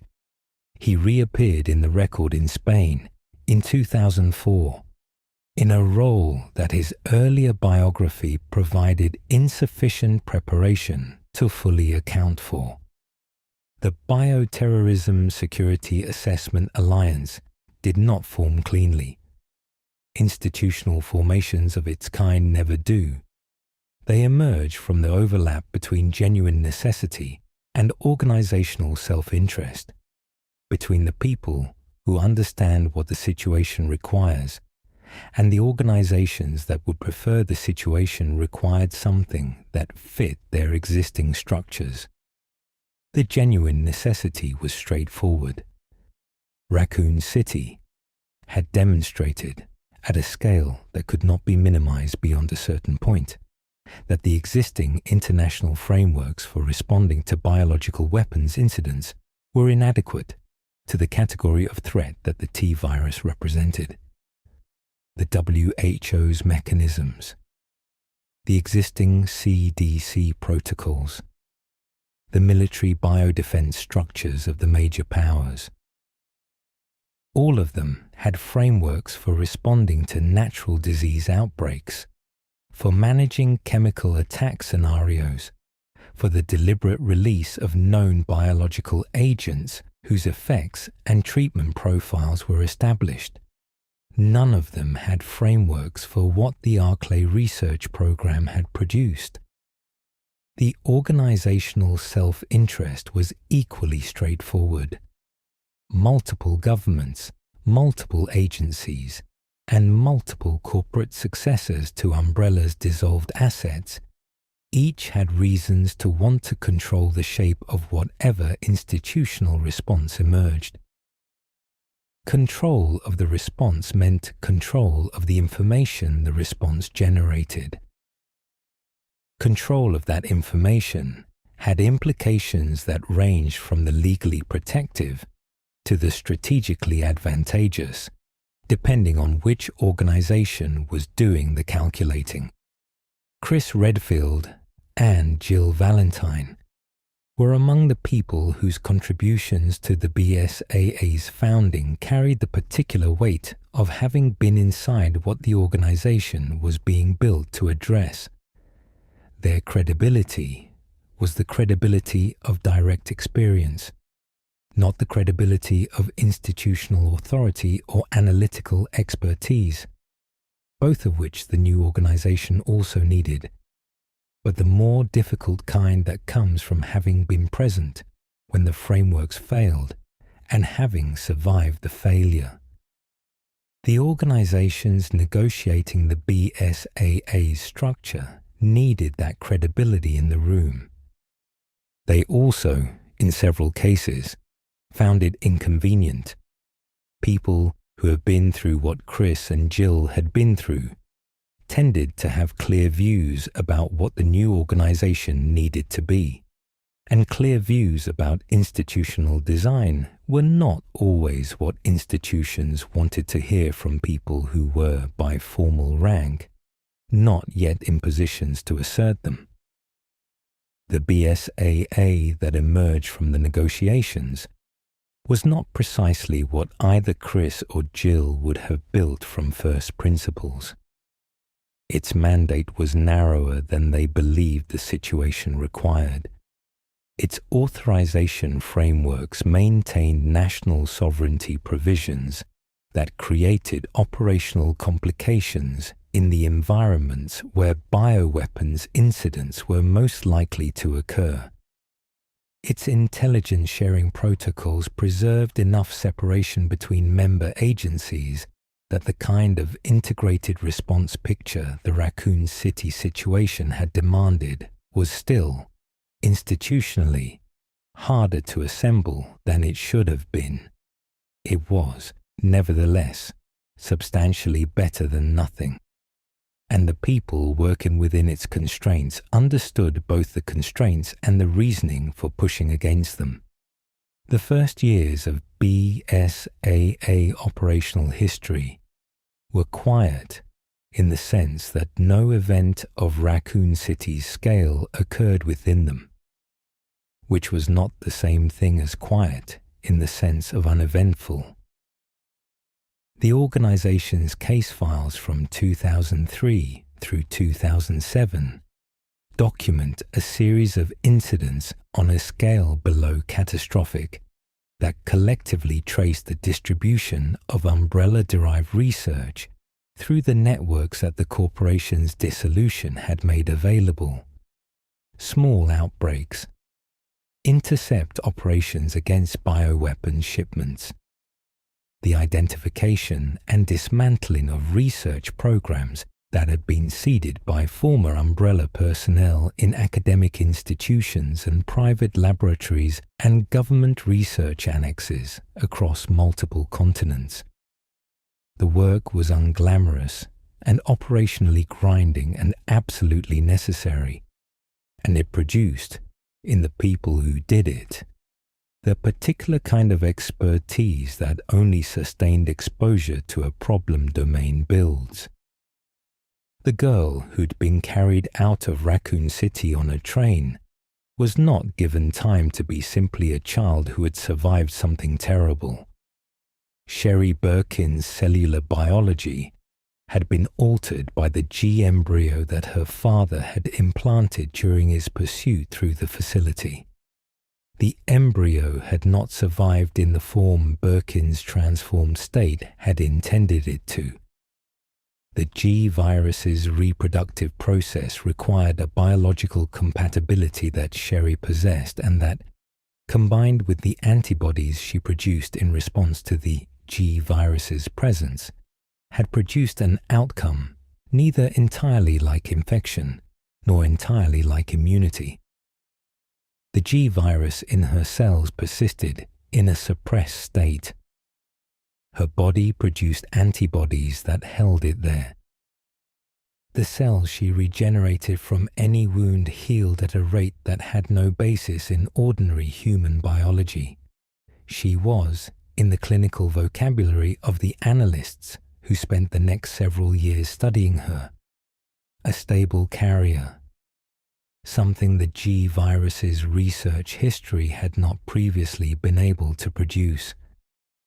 The US government's interest in this fact was immediate and institutional. Sherry was placed in a protective custody arrangement that functioned, from her perspective, as a comfortable confinement, a secure facility, educational materials, caregivers whose warmth was genuine within the limits of their professional context, and a schedule structured around the biological assessments that were the primary reason for her placement there. She was treated well. She was also not permitted to leave, not permitted to contact the people who had survived Raccoon City alongside her, and not informed with any consistency or completeness of what the people studying her intended to eventually do with what they learned. Derek Simmons, the National Security Advisor, who would eventually direct the events of 2013, had been among the governmental figures most interested in Sherry's case from the beginning. His interest combined the strategic, the implications of her biology for bioweapons defense, and more privately, for bioweapons development, with the organizational, as her custody provided him leverage over her and indirectly over Leon Kennedy, whose concern for her welfare was something Simmons had clocked early and filed appropriately. His management of Sherry's situation over the years was not overtly hostile. It was, instead, the kind of management that keeps an asset available without making the asset aware of its own classification. Sherry's adolescence and young adulthood unfolded within this framework. She was intelligent, her father's genetics expressing themselves in directions that did not include his narrowness, and the isolation of her situation accelerated certain qualities while limiting others. She developed a self-reliance that approached the absolute, not out of choice, but out of the recognition that the choice of dependence was not fully available to her. She developed a facility with the analytical dimensions of the biological research she was subject to, a competence born of years of being the study subject who read the research papers. She also developed, in the spaces between the analytical and the institutional, a deep and private awareness of what had been taken from her. The ordinary development that the city's destruction and the custody arrangement had redirected, the people she had not been permitted to remain in contact with, the childhood whose content had been replaced by something more medically legible but considerably less kind. Leon's periodic contact with her through the custody years was intermittent and imperfect, managed by layers of institutional protocol that limited its frequency and its content, conducted through channels that Simmons monitored without either of them being fully certain how closely. It was, nevertheless, continuous. He had not stopped thinking of her as his responsibility in the specific way that Raccoon City had made her his responsibility, and the custody arrangement's management had been sufficiently clever not to sever the connection entirely, because severing it would have made Leon less manageable, and Simmons always calculated. The years between 1998 and 2004 had left marks on Leon Kennedy in the ways that years of a particular kind leave marks on anyone they run through. His recruitment into a US Government Protective Service program had been premised on the capabilities his Raccoon City experience demonstrated, and on the psychological profile that the program's assessors found indicated the specific kind of resilience that work of that nature required. He had trained. He had worked cases in the years that followed that the available record did not document in full. He had built a life that functioned on the principle that what he had become after Raccoon City was most usefully deployed in environments that rewarded what it had cost to become it. In 2004, the US President's daughter was taken. Ashley Graham's abduction pointed toward a rural region of Spain, where the accumulated indicators in available intelligence suggested something operational was happening.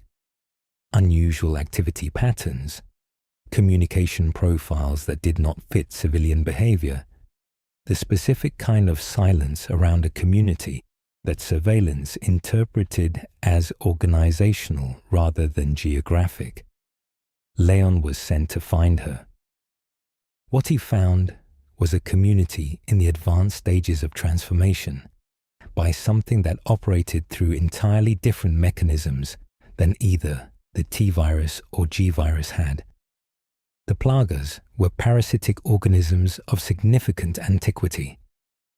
Ancient, in the specific sense of having developed in isolation from the progenitor's research lineage, their discovery the project of a religious organization called Los Iluminados, whose leader, Osman Sadler, had found them in the region's deep cave systems and understood, without the benefit of formal training in virology, exactly what they represented.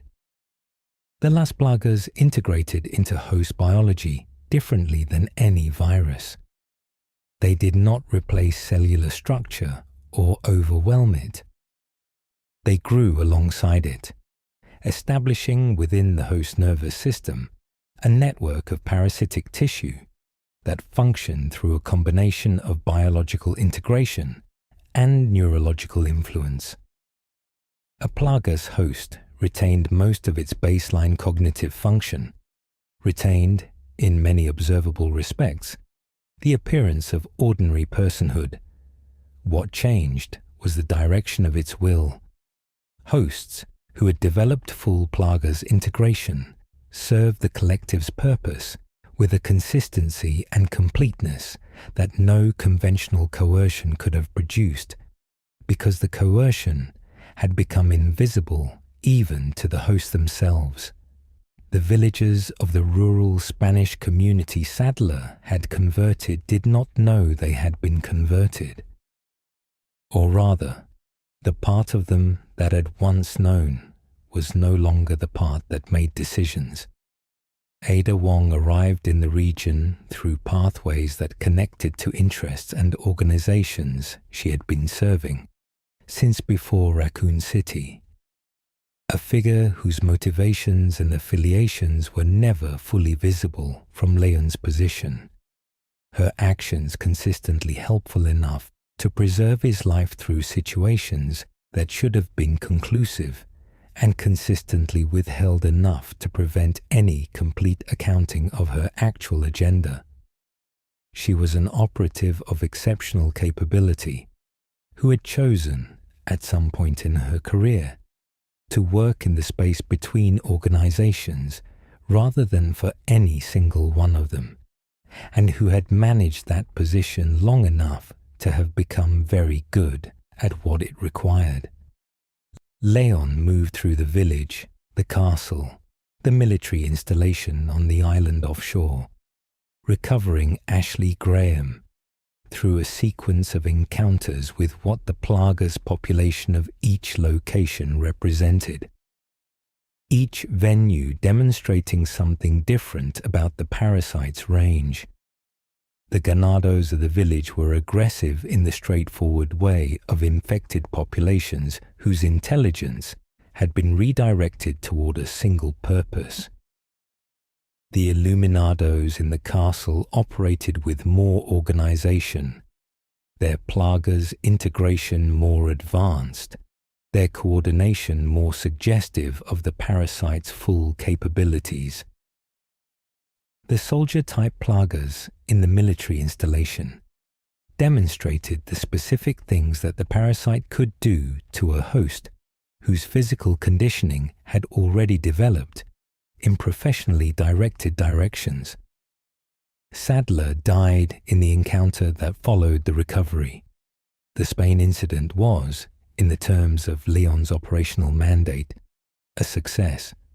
What Ada Wong transmitted from the region in the aftermath, a dominant Plaga sample, extracted from the situation and conveyed to a recipient whose name the subsequent investigation was not able to conclusively establish from the documentation available, indicated that the incident's conclusion was also a beginning. The sample reached Albert Wesker. The implications of that transfer accumulated quietly through the years between 2004 and 2009. The Bioterrorism Security Assessment Alliance had formed in the post-Raccoon City years as the institutional answer to a world that could no longer maintain the pretense that biological weapons development was a concern limited to obviously adversarial actors operating at the margins of legitimate science. It drew on the experience of survivors, STARS veterans, Raccoon City responders, former Umbrella researchers who had enough clearance to be useful and enough conscience to be trusted. And it built, over its first decade, an operational capability that represented a genuine international commitment to addressing what Raccoon City had demonstrated. Chris Redfield was among its most capable field operatives. The years since the Mansion incident and the Code Veronica events had built him into something that the operational demands of the BSAA had continued developing. The accumulation of a particular kind of experience that could not be replicated by training alone. In 2009, BSAA intelligence converged on Kijuju, a West African region where several threads had arrived simultaneously. The Plaga strain, now in the form of a new variant designated Ouroboros-adjacent research compounds, a local arms-dealing network with connections to bioweapons markets whose operational profile suggested organizational coordination beyond its nominal structure, and an umbrella splinter operation that had been running in the region for years under the visible direction of Excella Gione, a woman with the combination of social access and scientific intelligence that Wesker's operation had required in a public-facing intermediary. Chris deployed with Sheva Alomar, a BSAA operative whose knowledge of the Kijuju region gave the operation contextual grounding that intelligence briefs could not fully supply. Her family history was connected to the early progenitor research that Umbrella had conducted in West Africa, a connection that had produced consequences she had spent her professional life trying to reverse through the work available to her. What the Kijuju operation revealed, layer by layer, was the full scope of what Wesker had been building since his death and resurrection at the Spencer estate in 1998. The Ouroboros virus was the product of 11 years of work, derived from the progenitor, refined through every research lineage that had intersected with the original Umbrella project, and aimed at the problem that Spencer's vision had never fully solved: the incompatibility rate that made the progenitor's application to most human hosts fatal rather than transformative. Wesker's solution was scale rather than refinement. Released globally at sufficient atmospheric distribution, the Ouroboros would infect the entire human population simultaneously. Most would die.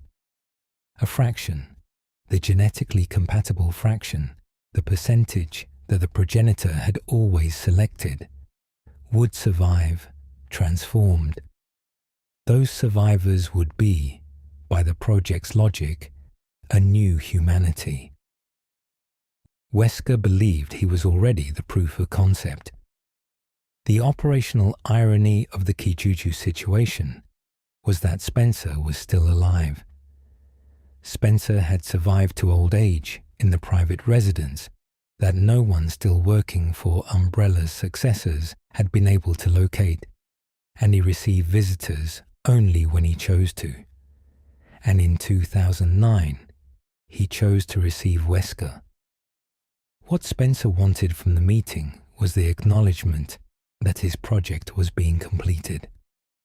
What Wesker delivered instead was the only response available to someone who had spent 11 years building something that he had come to regard as entirely his own. He killed Spencer. The end was quick.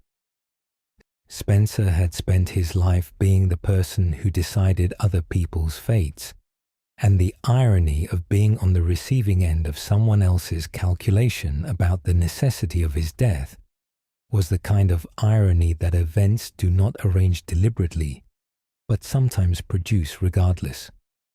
Chris and Sheva's final confrontation with Wesker occurred in the volcanic region of Kijuju, a terrain that compressed everything from the mansion to Africa into the specific logic of a final encounter, the geological violence of the environment making it clear that whatever happened here was the conclusion of something that had been building for longer than the immediate situation reflected. The Ouroboros virus that Wesker had consumed to attempt to manage the wound Chris had delivered had amplified his capabilities beyond any previous level, and simultaneously destabilized the balance that his original experimental virus had maintained. He was, in the technical sense, dying from the virus that had made him what he was. The RPG rounds from the helicopter above the crater were the resolution of a process that was already completing itself, delivered with the kind of precision that 11 years of building toward a moment can sometimes produce. Albert Wesker died in a volcanic crater in West Africa in 2009. The man who had been built by Umbrella and had surpassed it and had attempted to complete it by destroying what it was built on top of was gone. The world that remained was not the world that had preceded Umbrella. It was a world with the BSAA and a generation of people who carried the events of 1998 and their aftermath in the specific way that people carry things they have been inside rather than merely witnessed. Managing an environment in which the knowledge Umbrella had generated was too broadly distributed to retrieve was the work those people had ahead of them. In 2005, Will Pharma Corporation had been the most visible of the pharmaceutical companies that had emerged from the landscape of Umbrella's dissolution, aggressively pursuing the market that Umbrella's collapse had vacated, positioning its vaccine research as the institutional acknowledgement of what Raccoon City had demonstrated about the need for T-virus countermeasures. 3 years after its public launch of its public vaccine research program, the company's Harvardville airport facility became the site of an outbreak that the official response had 36 hours to contain before the information about it reached media channels, sufficient to make containment of the information itself significantly more difficult. A T-virus exposure in the airport's terminal. The mechanics of the transmission were precise and deliberately introduced. The airport was not a site of accidental contamination. Someone had introduced the virus into the building's environmental systems with the specific intent of producing an incident that would serve a purpose the viral release itself could not achieve directly. Leon Kennedy was on site through circumstances that began with a congressional delegation whose itinerary had placed them at Harvardville Airport on the wrong afternoon. The containment operation he found himself conducting within the terminal's compromised perimeter had the structural logic of all such operations. Define space, a finite and decreasing window before external complications overrode internal management, and the problem of a viral contamination that expanded the definition of what the space contained as the hours progressed. The Will Farmer connection pointed, through the investigation that Leon and Claire Redfield conducted in parallel, toward a chain of institutional corruption that had been routing T-virus research from Umbrella's dissolved assets into Will Farmer's private development programs, while simultaneously arranging the incidents that would force the vaccine market into existence. The person at the center of that chain was a former Umbrella researcher who had found in the post-Umbrella landscape that what he knew was a commodity of significant value to the right buyers, and that the right buyers were not limited to the governmental and regulatory institutions who would have used that knowledge to dismantle what remained. The airport incident was contained. The documentation produced from its investigation was not contained. It moved into the regulatory and intelligence channels that were, by 2005, somewhat better equipped to process it than the equivalent channels had been in 1998. The processing was still imperfect. The lessons were still partially learned. But the accumulation was continuing, and the accumulation was not without effect. The interval between the events of 1998 and the fuller post-Umbrella era produced several situations that the major arc of the timeline tended to partially eclipse. One of them unfolded on water. The Queen Zenobia was an ocean liner converted for dual use. Luxury in its public presentation, operational as a floating research facility for a bioterrorism organization called Il Veltro, which had been responsible for an event that the Mediterranean world remembered as the Terra Grigia Panic. Terra Grigia had been an artificial island city built in the Mediterranean, a solar-powered architectural statement about what post-industrial civilization could become, its design simultaneously practical and symbolic.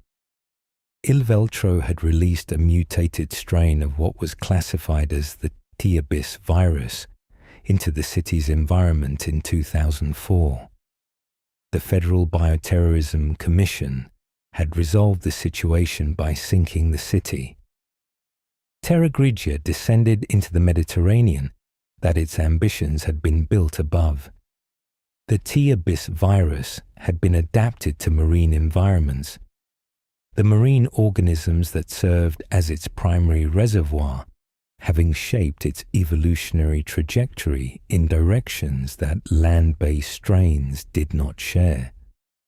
Organisms infected by the T-abyss moved in the direction of the aquatic, their transformation producing physical structures optimized for environments their original biology had not been designed to inhabit.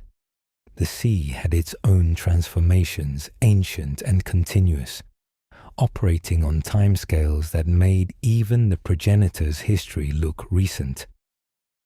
The T-abyss accelerated and redirected those processes in ways that gave the resulting organisms characteristics that the ocean's natural inhabitants had developed across millions of years of selection, compressed into the time frame that viral transformation allowed. Jill Valentine recovered from Kajuju, operative again, carrying the particular weight that a person carries when they have been used against the people they care about. And Chris Redfield, working separately and then in coordination, uncovered the full picture of Terra Grigia and Il Veltro through the accumulated documentation that the Zenobia and its associated network had preserved. The revelation that the FBC's own director, Morgan Lansdale, had been instrumental in both the creation and the management of the Terra Grigia crisis, using bioterrorism as a political instrument in ways that the Commission's public mandate had been designed to prevent, was the kind of discovery that required institutional response, which the institutional response that followed provided imperfectly and belatedly, as such responses tend to. Lansdale was removed. The Commission was restructured. The event joined the accumulated record of a world that kept discovering new ways in which the knowledge umbrella had generated was finding new vectors. Several years after Terra Grigia, a second Revelations-adjacent situation unfolded on an island whose history was its own strand in the post-umbrella landscape. Claire Redfield had been working with TerraSave, a non-governmental organization focused on bioterrorism response and survivor advocacy, in the years since Rockfoot Island. Her colleague, Moira Burton, daughter of Barry Burton of STAR's Alpha Team, was with her at a TerraSave event when both were abducted and transported to a remote island facility. The facility's operator was a figure known as the Overseer, who had been conducting experiments on its population using a parasite-based biological agent and a monitoring system that measured what she called fear, specifically the physical and psychological effects of sustained terror on the parasite's integration with hosts. The Overseer was Svetlana Belikova, or rather she was a woman whose original identity had been Alex Wesker, one of the Wesker children. Alex had been the cohort member whom Spencer had assigned different function than the others. Not field deployment, but legacy. The preservation and documentation of Spencer's project for posterity. She had survived. She had taken the experimental virus that was part of the Wesker Children program's final phase. She had not survived it the way Albert had, her body rejecting the integration in ways that were destroying her by degrees. Her project on the island aimed at finding a solution through the specific mechanism of the parasite, and a child named Natalia Korda, whose compatibility she had identified as the vehicle for the consciousness transfer that the virus's failure made necessary. Barry arrived on the island 6 months after the abduction to find his daughter, working through the island's deteriorating situation alongside Natalia, a child who was quieter than children ordinarily are, whose perceptions of the environment around her operated through channels that the parasite's integration had opened in her biology. The island's infected population, the experimental subjects who had been processed through the overseer's program and had come out the other side as something the program had not fully controlled, occupied the facility spaces in ways that made straightforward navigation a series of decisions about the least available resource at any given moment. The confrontation with Alex Wesker resolved in a way that resolved only the immediate situation. What Natalia carried forward from the island, the integration that Alex had been pursuing, its outcome not precisely what Alex had planned, its implications not precisely clear to anyone observing from outside, persisted beyond the facility's destruction. Barry got his daughter back. The island burned. The things that persisted after it burned would be other people's problem to understand. The Eastern European political disruption that had been building in Edonia through 2011 and into 2012 was, on its surface, one of the post-Soviet region's recurring exercises in factional violence, the particular mixture of genuine ideological grievance and external interest manipulation and organized criminal infrastructure that characterize small nation conflicts in that region, and that the international community had developed the particular category of response that acknowledged the conflict's existence, while primarily serving the interests of the acknowledging parties. Beneath the surface, the Edonian conflict was a testing ground.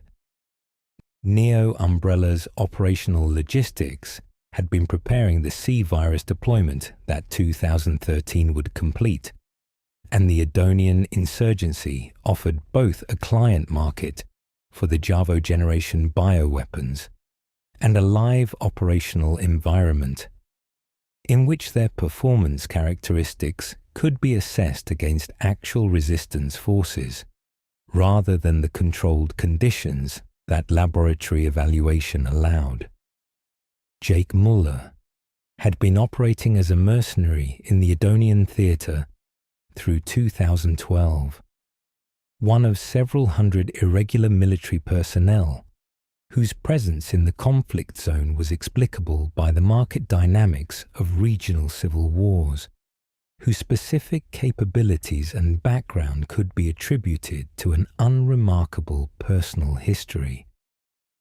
He had not known he was Albert Wesker's son when he arrived in the conflict zone. He knew it by the time the BSAA's involvement escalated. The knowledge did not produce in him what it might have produced in a person with a different relationship to the information. Wesker had not been a presence in his life, and the absence of presence meant the absence of the emotional architecture that the discovery of a parent's identity usually disturbs. What the information meant to him was primarily practical. The antibodies his blood carried, whose unusual properties he had been aware of at a level of vague background knowledge for years, were suddenly explicable in a way that connected his biology to a research lineage he understood from his operational experience in Edonia, was of significant interest to the people who were shooting at him. Sherry Birkin reached Jake in Edonia under BSAA coordination.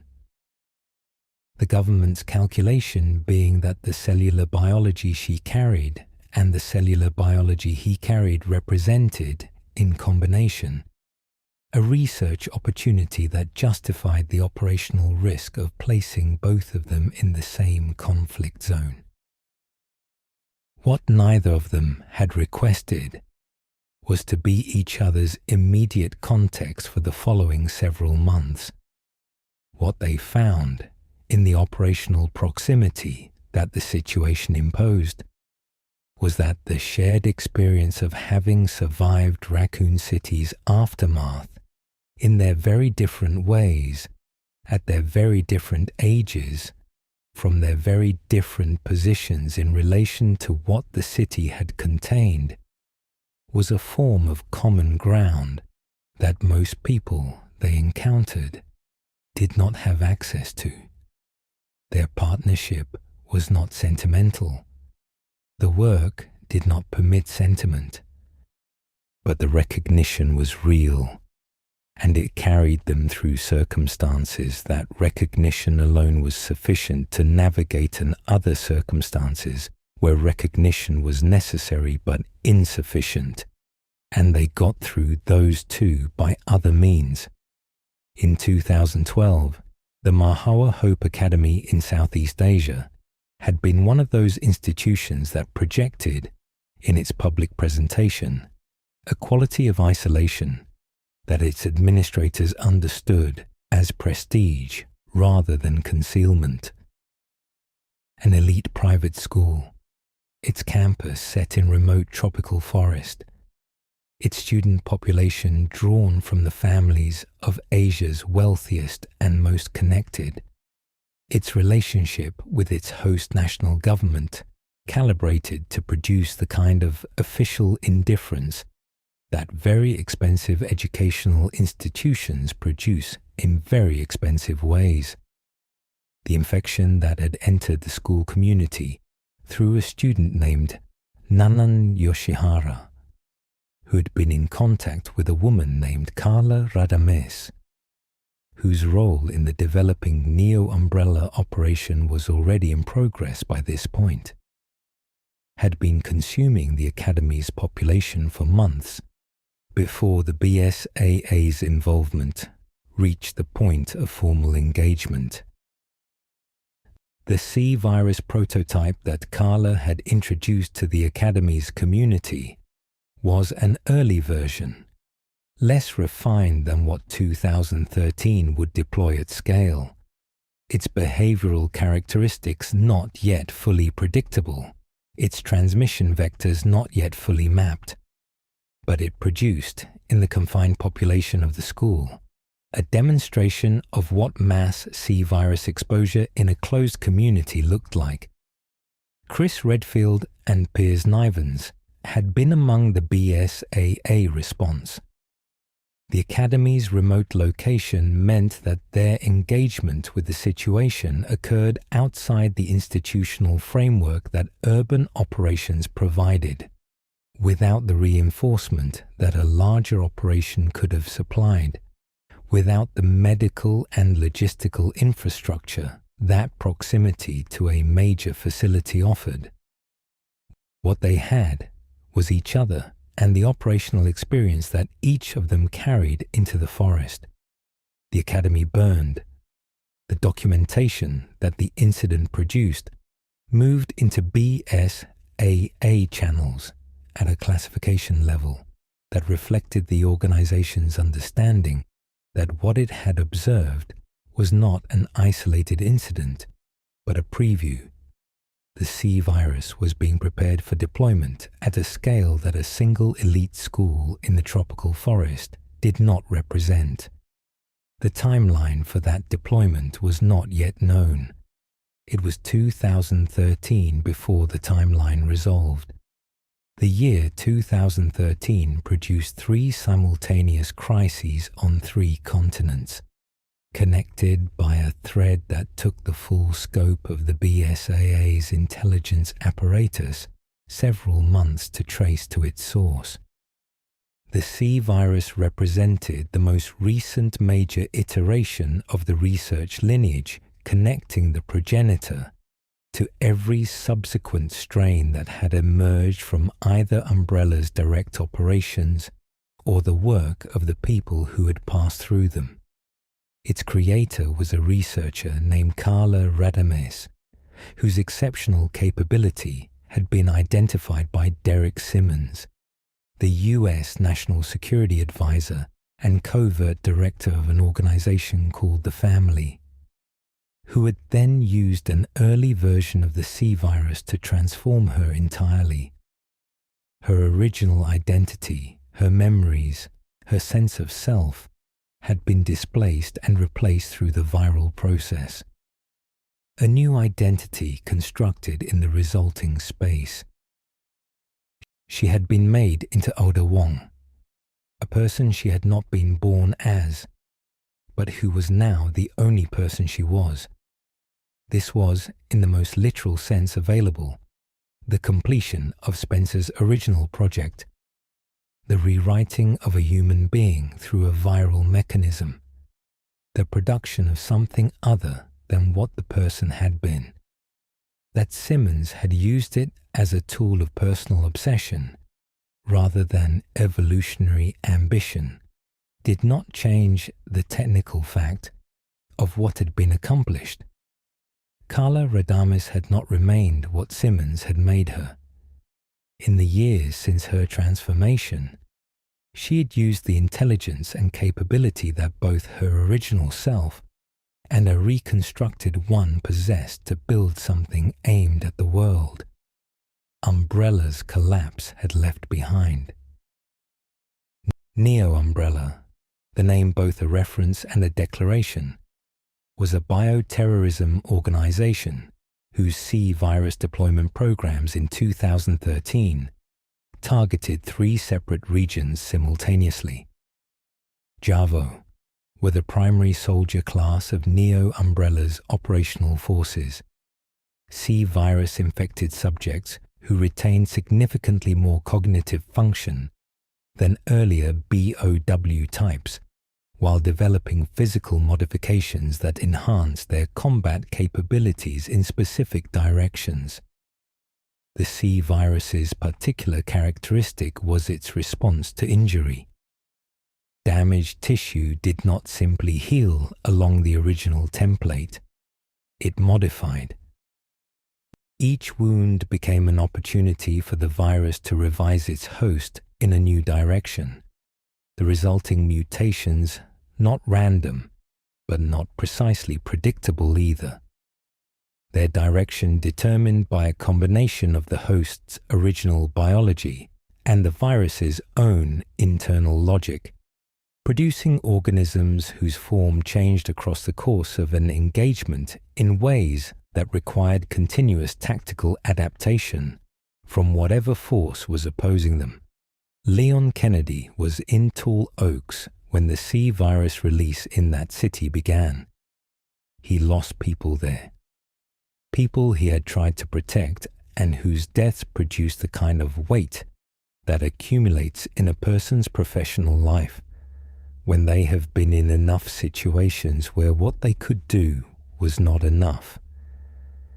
Chris Redfield was in Eastern Europe and then Lanshan, tracking Neo Umbrella's operational presence across 2 continents, while simultaneously managing the consequences of a memory disruption that had altered his access to the previous year's events.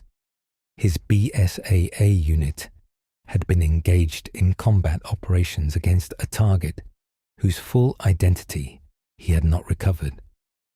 The gradual reconstruction of that identity against the backdrop of an active deployment in a city under C virus release produced a specific combination of professional and personal crisis that the people around him navigated as carefully as they could.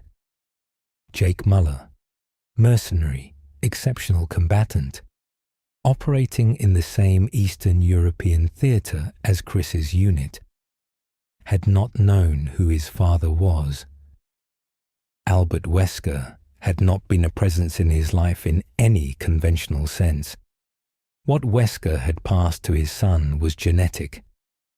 Antibodies whose relationship to the C virus, once identified by the researchers, who eventually obtained a blood sample from Jake, represented the first viable pathway toward a vaccine. His blood was, in the clinical language of the situation, invaluable.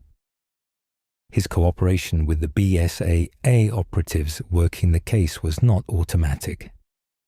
The three storylines converged in Lanxiang. The final resolution, with Carla, with Simmons, with the C virus's most advanced deployed expression, occurred across the urban environment of the city in a sequence of events that produced a conclusion without producing a clean one.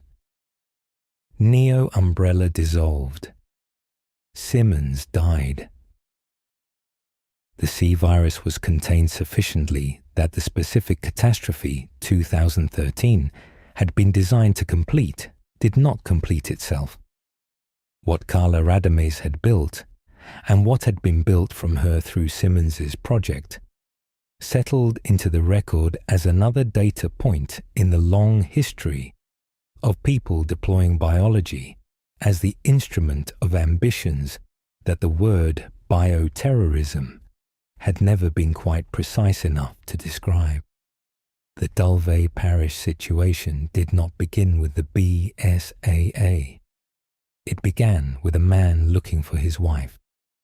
Ethan Winters had been a systems engineer, a person whose professional life had been defined by the logic of design systems, by the satisfaction of structures that functioned as intended.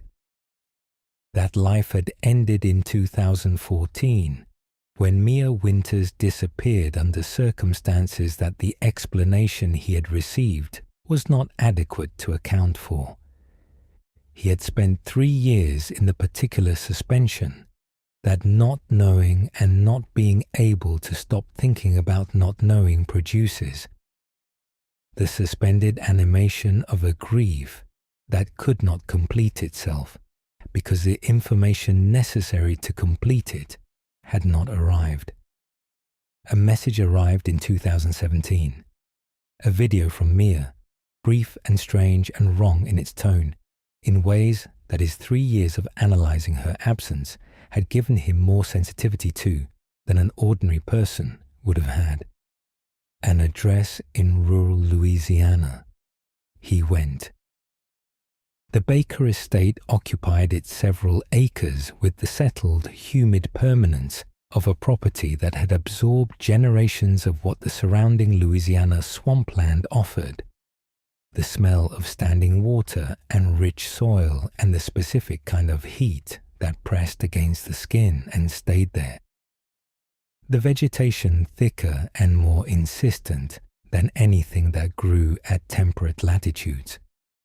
The sense of a place that had been held by a particular family long enough that the family and the land had developed a relationship the rest of the world was not invited to understand.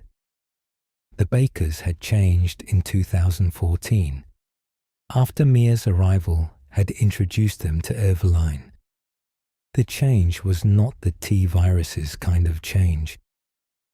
Jack Baker, the family patriarch, a large man whose reputation in the community had been built on a combination of physical capability and genuine hospitality, was, post-infection, able to receive wounds of the kind that should end most engagements and continue through them. Marguerite Baker moved through the estate spaces, particularly the more overgrown and exterior regions she managed, with a speed and attunement to her environment that her original biology would not have provided. Lucas Baker retained more of his original cognitive structure than the others, while operating from within a framework that had departed from ordinary personhood in its own specific direction. His intelligence intact, his cruelty amplified into something architectural, his pleasure in the suffering of guests, not a symptom of the infection so much as a capacity the infection had been given material to work with. The mold that had produced these changes was not a virus in the lineage extending from the progenitor.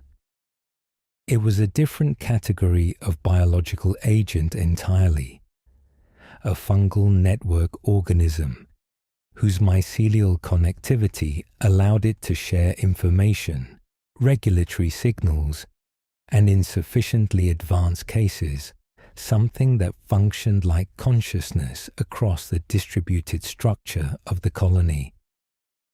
The mold established itself within a host biology through a process of gradual integration, the colony's threads working through the host nervous system and vascular architecture over time, creating a dependency that operated beneath conscious awareness while directing the host behavior toward the colony's collective purposes. At the center of those purposes was Eveline, the E-Series B OW, the product of research conducted by a company called The Connections that had received Umbrella's biological research legacy through channels that the post-2004 landscape had made available to enough well-resourced actors to make tracing the specific path of any particular research thread genuinely difficult. Eveline was designed to be what no previous BOW had been: covert. A biological weapon that looked like a child, moved through social environments without triggering the alarm responses that more obviously modified organisms triggered, and infected through proximity rather than direct contact, specifically through the emotional investment that her presentation as a lonely, isolated child was designed to generate. She had needed a family. She had taken one. The Baker family's desire to care for the child they found had been the pathway the mold required. Their love, the mechanism of their transformation, their connection to Eveline's strengthening, as the mold established itself through the months following her arrival, until what remained of their original selves was present, but no longer in primary control. Mia had known what Eveline was. She had been part of the project that produced and transported her. A caretaker, in the clinical language of the Connection's operational vocabulary, assigned to manage Eveline during a transfer that had gone wrong, when the tanker carrying them both had encountered the consequences of Eveline's unmanaged infection spreading through its crew. Mia had been trying to stop her when the situation reached the Baker estate. She had not succeeded. She had been absorbed into the colony like everything else that had entered Eveline's range. Ethan moved through the estate with the systematic necessity that the situation imposed on someone without tactical training, operating in an environment that rewarded systematic attention over raw capability. He was not equipped for what the Baker estate was. He was motivated in the way that only someone looking for one specific person in a specific place can be motivated, which is to say, completely. Eveline was aging faster than she had been designed to. The E-Series organisms ran on a compressed biological clock, the metabolic cost of what they were extracting its payment in time. And by the point of Ethan's confrontation with her, she had the physical appearance of a very old woman in whose eyes the child she had needed to be was still, in some register, present. The weapon that had been built to fill a child's role had been denied the thing that children require to become anything other than what they are built to become. The BSAA arrived after the resolution. They were useful for extraction and documentation. The resolution had been Ethan's. 3 years after Louisiana, Ethan Winters was living in Eastern Europe. The relocation had been arranged by an organization whose full institutional identity was not visible to Ethan from his position within it. a protection program whose protections had been established in the aftermath of what the official record of the Dulvey Parish incident had produced. The people managing that record understanding something about Ethan's cellular biology that the full implications of had not been shared with him. He had a house. He had a new version of the life that Louisiana had interrupted.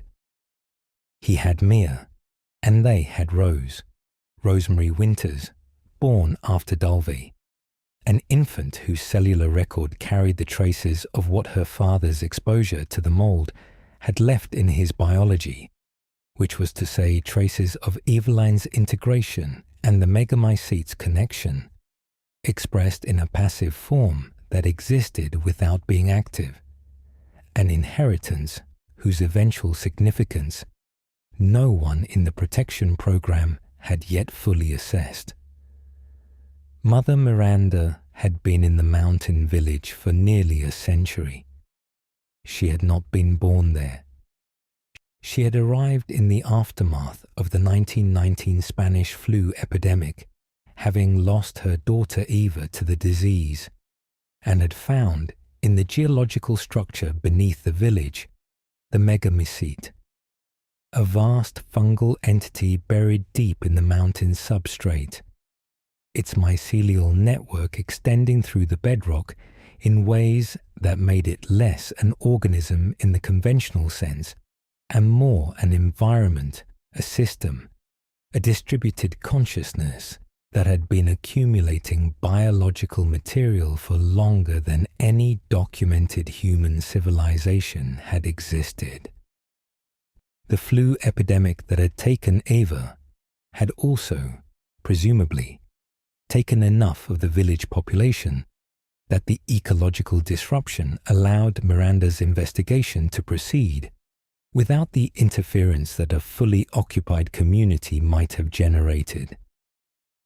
Miranda had discovered that the megamycete retained the biological patterns of organisms it absorbed, retained them in the distributed information architecture of the colony, accessible not as living people, but as records, preservable in a way that the decomposition of individual bodies was not.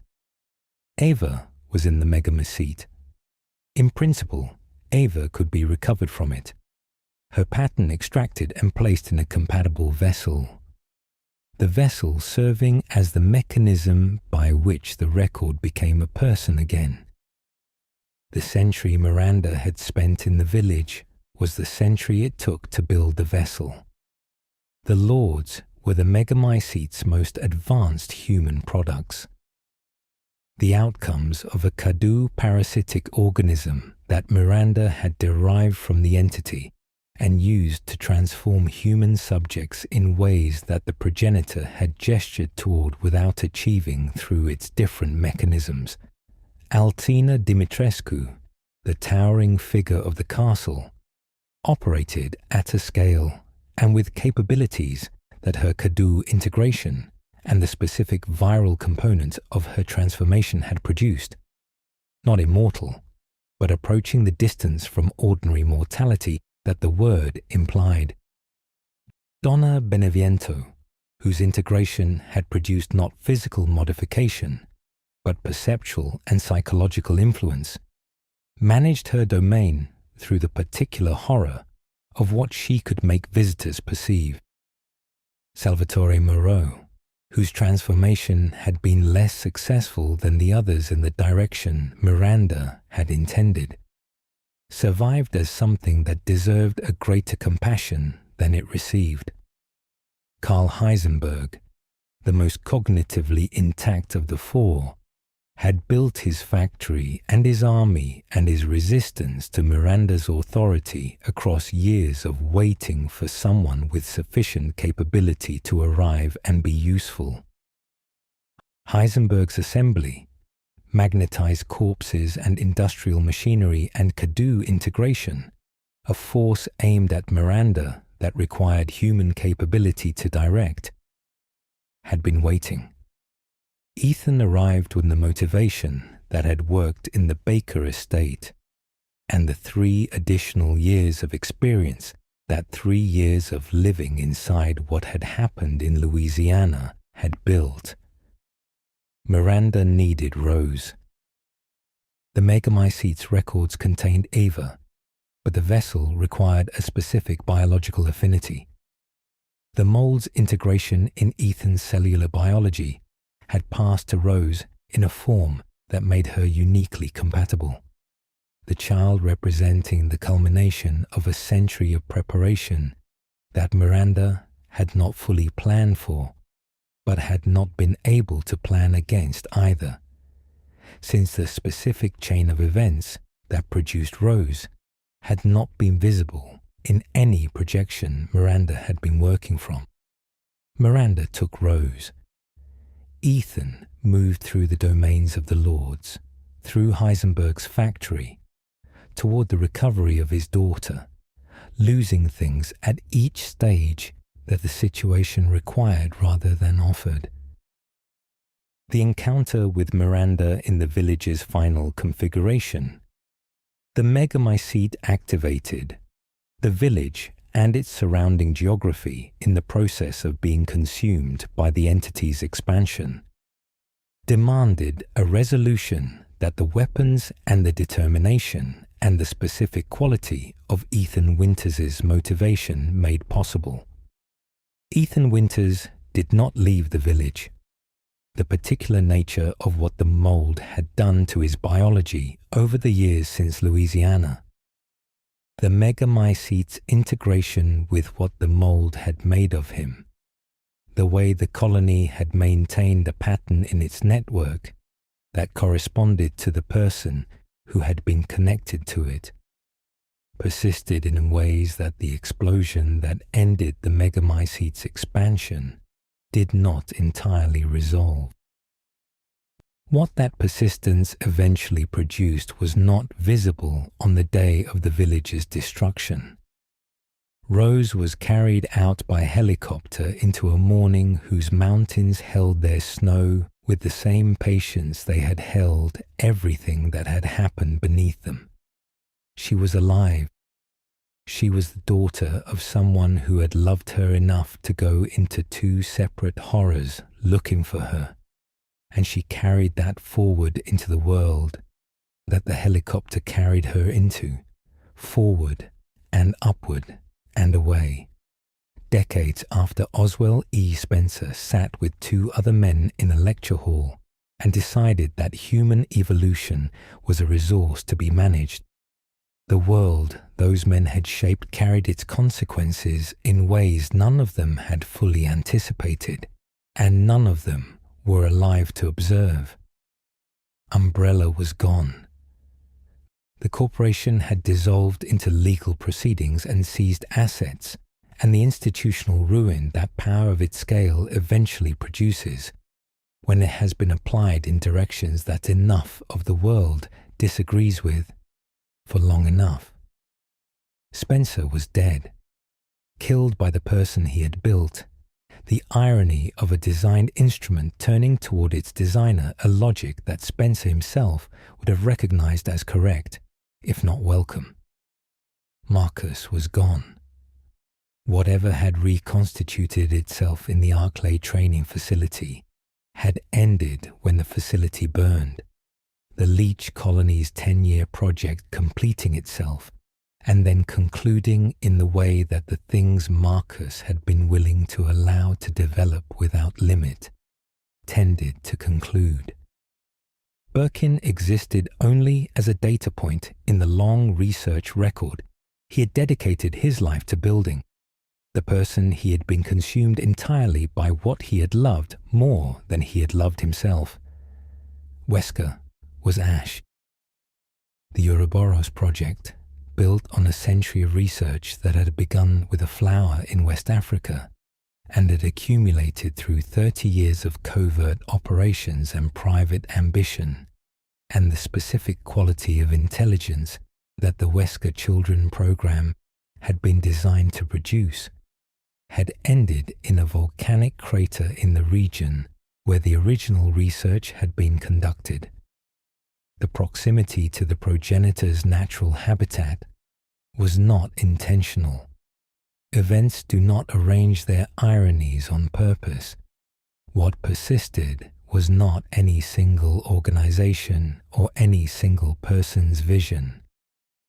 What persisted was the knowledge, the technical inheritance of research conducted through the second half of the 20th century and into the 21st, distributed across enough archives and minds and successor organizations and private collections that its retrieval was not a realistic goal.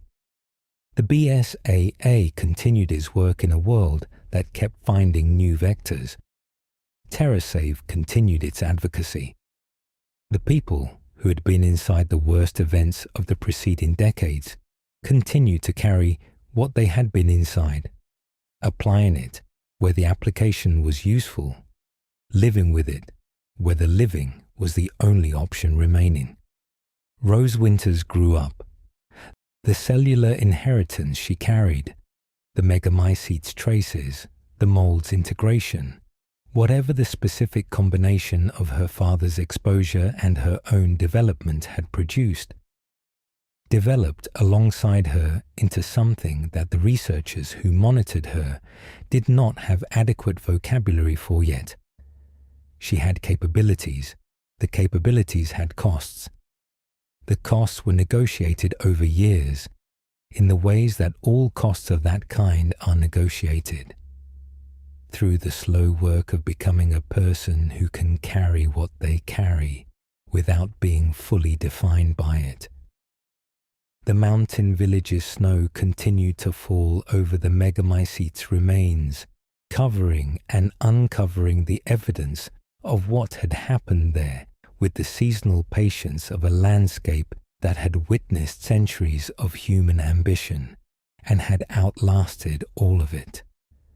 The world held what remained of Umbrella's long project in its biological record.